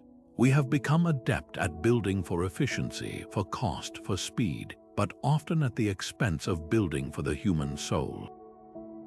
The modern cityscape can feel like a chaos of competing angles and jarring scales, a visual noise that subconsciously agitates rather than calms. The cathedral floor, with its unwavering commitment to harmonic proportion and symbolic depth, offers a powerful antidote to this dissonance. It represents a quest for meaning through structure, a belief that our surroundings should not merely shelter us, but should also elevate us, remind us of our place in a grand, orderly cosmos, and inspire a sense of peace and rightness. The philosopher Alain de Botton, in his work on architecture, argues that we are psychologically nourished by buildings that reflect our values and ideals back at us. He suggests that beautiful, well-proportioned spaces perform a crucial therapeutic function, assisting us in becoming the people we want to be. The worn paths of the labyrinths are a testament to this centuries-old human search for an environment that doesn't just house the body, but also guides the spirit. Perhaps it is time to ask what we might regain by rediscovering this integrated vision. How could our schools benefit from teaching geometry not as an abstract exercise, but as a tangible language of nature and art, where students learn to draw perfect patterns with a compass, understanding the math in their hands and its echo in a sunflower or a galaxy? How might our architects design hospitals, schools, and homes if they began with the principle that spaces should actively contribute to human well-being through inherent geometric harmony, rather than merely maximizing square footage? The environmental designer and mathematician Nikos Salingaros is a powerful voice in this movement, advocating for an architecture that uses mathematical patterns to create a biophilic connection, making our built environments feel as naturally comforting and complex as a forest. He argues that our brains are wired to respond positively to certain types of organized complexity, the very kind exemplified by the cathedral floor, and that ignoring these principles comes at a cost to our mental health. This is not a call to abandon modernity and retreat into the past, but an invitation to weave these timeless principles into the fabric of our future. It is about seeking a new synthesis, a way to harness our incredible technological capabilities in the service of creating a world that feels more humane, more connected, and more meaningful. The 20th century philosopher Gaston Bachelard explored the poetics of space, how different architectural forms shape our dreams and our thoughts. He wrote of the profound impact of a well-proportioned home, a felicitous space that serves as a vessel for the soul's contentment. The cathedral is the ultimate felicitous space, and its floor is the foundation of that felicity. It urges us to carry its lessons out of the nave and into our own lives. We may not be building cathedrals, but we are all architects of our own daily existence. We can seek order in the midst of chaos, find moments for contemplative pause in our busy schedules, and look for the hidden patterns, the sacred geometry, in our own relationships, our work, and our communities. The greatest lesson etched into these stones is that the quest for harmony is never futile. It is the most human and the most divine of all our endeavors. Even as we uncover more of their secrets, the geometric floors of Europe's great cathedrals are far from yielding all their mysteries. In fact, we are standing at the threshold of a new golden age of discovery, one fueled not by chalk and string, but by silicon and algorithms. The most exciting chapter in this story is being written right now, as researchers employ powerful new tools to ask questions the original builders could never have imagined. What if artificial intelligence could analyze thousands of floor plans and detect patterns too subtle for the human eye to ever notice? This isn't science fiction, it's the cutting edge of digital humanities. Projects are already underway to feed high-resolution 3D scans of cathedral floors into machine learning systems, training them to recognize recurring geometric motifs, proportional relationships, and construction signatures across different regions and time periods. The goal is immense: to move beyond studying these floors as isolated masterpieces and to begin understanding them as a vast, interconnected network of knowledge, tracing how design ideas traveled along pilgrimage routes and trade roads, evolving from one masterpiece to the next. This ambitious work is underpinned by a monumental international effort to create a comprehensive digital archive of every significant medieval floor across Europe. Imagine a virtual library where a researcher in Tokyo can pull up a photogrammetric model of a tiny chapel in Cornwall, overlay it with the floor plan of a cathedral in Prague, and run a statistical analysis on their shared geometric features with a few clicks. Initiatives like the Mapping Gothic project and various European Union-funded digital heritage programs are working to make this a reality, using laser scanning and drone photography to preserve these vulnerable surfaces in perfect detail before time and erase them further. This isn't just about preservation, it's about enabling a new kind of comparative science. For the first time, we can truly see the big picture, moving from anecdotal observations about a single site to data-driven conclusions about an entire continent's architectural heritage. Some of the most tantalizing hypotheses waiting to be tested by these new tools involve connections that reach far beyond architecture. Scholars have long speculated about a deep, underlying unity among the medieval arts, a shared set of geometric principles that governed everything from the layout of a floor to the composition of a chant. Could the complex rhythmic patterns of Gregorian chant, with its precise mathematical ratios of long and short notes, be an auditory expression of the same ratios found in the floor tiles? There are theories that the proportions of a specific geometric panel might directly correspond to the musical interval that was considered most harmonious at the time it was built, creating a synesthetic experience where the eye hears the harmony and the ear sees the pattern. Similarly, the lush illuminations of medieval manuscripts are ripe for this kind of analysis. The intricate borders that frame sacred texts often feature the same interlaced patterns, rosettes, and fractal designs found underfoot. Were these created using the same compass and straightedge techniques? Did the same guilds or monastic schools train artists in both disciplines? The digital tools now exist to overlay a page from the Book of Kells with a diagram of the Chartres Labyrinth and quantify their geometric kinship in a way that was previously impossible.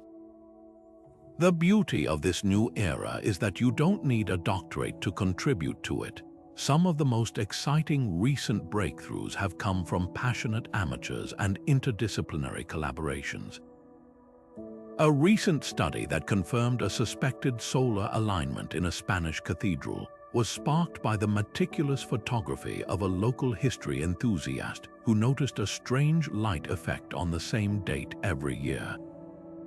A software engineer with an interest in fractals applying pattern recognition code to floor plans might one day identify a previously unknown design rule.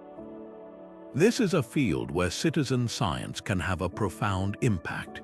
Historians are increasingly crowdsourcing the analysis of digitized archives, inviting the public to help catalog patterns, trace lines, and tag features, turning a global community of enthusiasts into a powerful research engine. The mystery of the cathedral floors is no longer locked away in academic journals. It is an open-source puzzle, inviting everyone who is curious to look closer and ask their own questions. The story of these stones is still being written, and the next great discovery might not come from a university lab, but from your own computer screen, as you explore a digital model of a place where heaven and earth once met in a perfect geometric embrace. The timeless principles encoded in cathedral floors are not relics to be admired from a distance. They are living ideas that are finding powerful new life in our modern world, transforming hospitals, schools, and even our approach to eco-friendly design. This ancient wisdom is being harnessed to address some of the most pressing challenges of contemporary life, proving that the sacred geometry of the past holds profound solutions for our future. Perhaps the most direct and impactful application is in the realm of healthcare, where the classic labyrinth walk has been adopted as a powerful tool for mindfulness and stress reduction. In countless medical centers, from major urban hospitals to quiet hospice care facilities, you will now find permanent or portable labyrinth canvases. Patients undergoing chemotherapy, family members enduring the anxiety of a loved one's surgery, and overworked medical staff are all encouraged to walk these paths. The act of slowly, deliberately tracing the single, winding route forces a focus on the present moment, pulling the mind away from cycles of worry and fear. This isn't just a pleasant distraction. Clinical studies have observed measurable decreases in blood pressure, cortisol levels, and self-reported anxiety following labyrinth walks, making this 700-year-old design a legitimate, non-pharmaceutical intervention in modern therapeutic practice. In educational settings, these geometric patterns are revolutionizing how we teach abstract concepts by making them physical and experiential. Forward-thinking educators are painting labyrinths on school playgrounds and using them not for quiet meditation, but for lively, embodied learning. A math class on sequences and patterns might become a physical activity where students walk the Fibonacci spiral, counting the steps and turns to discover the mathematical ratio for themselves. A history lesson on the medieval pilgrimage comes alive when students walk a replica labyrinth, journaling about the metaphorical obstacles on their own paths. This method of learning by moving, known as kinesthetic education, taps into a deeper level of understanding by engaging the whole body. The geometry underfoot becomes a giant, interactive textbook, transforming dry academic concepts into memorable, personal experiences. It demonstrates that the best educational tools aren't always the most technologically advanced. Sometimes they are the most human-centered and timeless. The influence of sacred geometry is also reshaping the very skyline of our cities through a movement often called biophilic design or neuroarchitecture.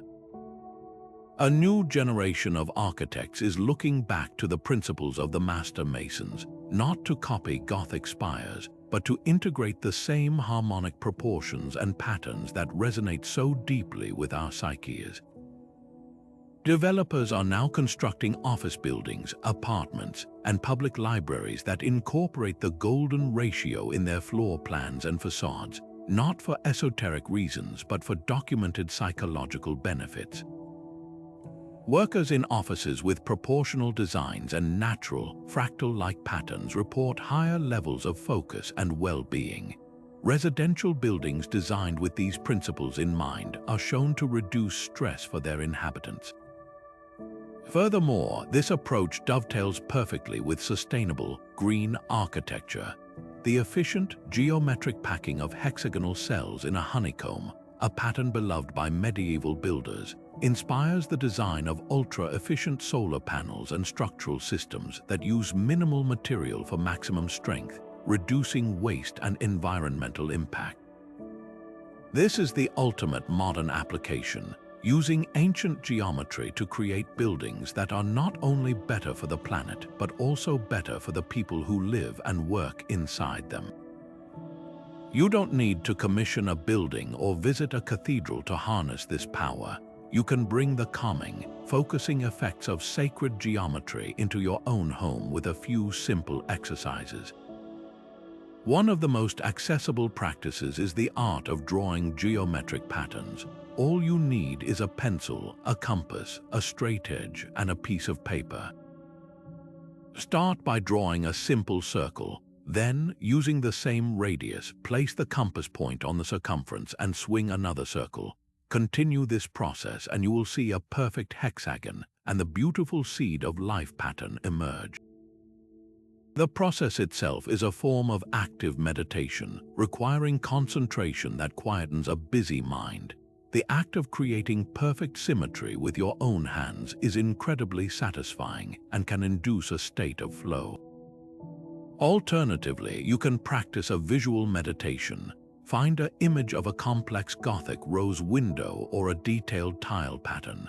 Spend 5 to 10 minutes simply gazing at it softly without focusing too hard. Allow your eyes to trace the repeating patterns and symmetrical lines. This practice can help organize visual chaos in the brain, reducing mental clutter and creating a sense of inner order. These are not just art projects, they are practical tools for mindfulness, using the universal language of geometry to create a moment of peace in your daily routine. This movement from the sacred to the practical makes the wisdom of the cathedral builders more relevant than ever. It shows us that our ancestors were not just building for glory, they were encoding a deep understanding of human psychology and our innate connection to the natural world into their art. By choosing to walk a labyrinth, sketch a pattern, or simply appreciate the proportional design of a well-loved space, we are participating in a timeless human tradition. We are acknowledging that beauty is not a luxury, but a vital component of well-being, and that the search for order, both in our surroundings and within ourselves, is a journey that continues to give meaning to our lives. The sacred math beneath our feet is an invitation, a tool set left for us by the masters of old, waiting for us to use it in crafting a more harmonious, thoughtful, and beautiful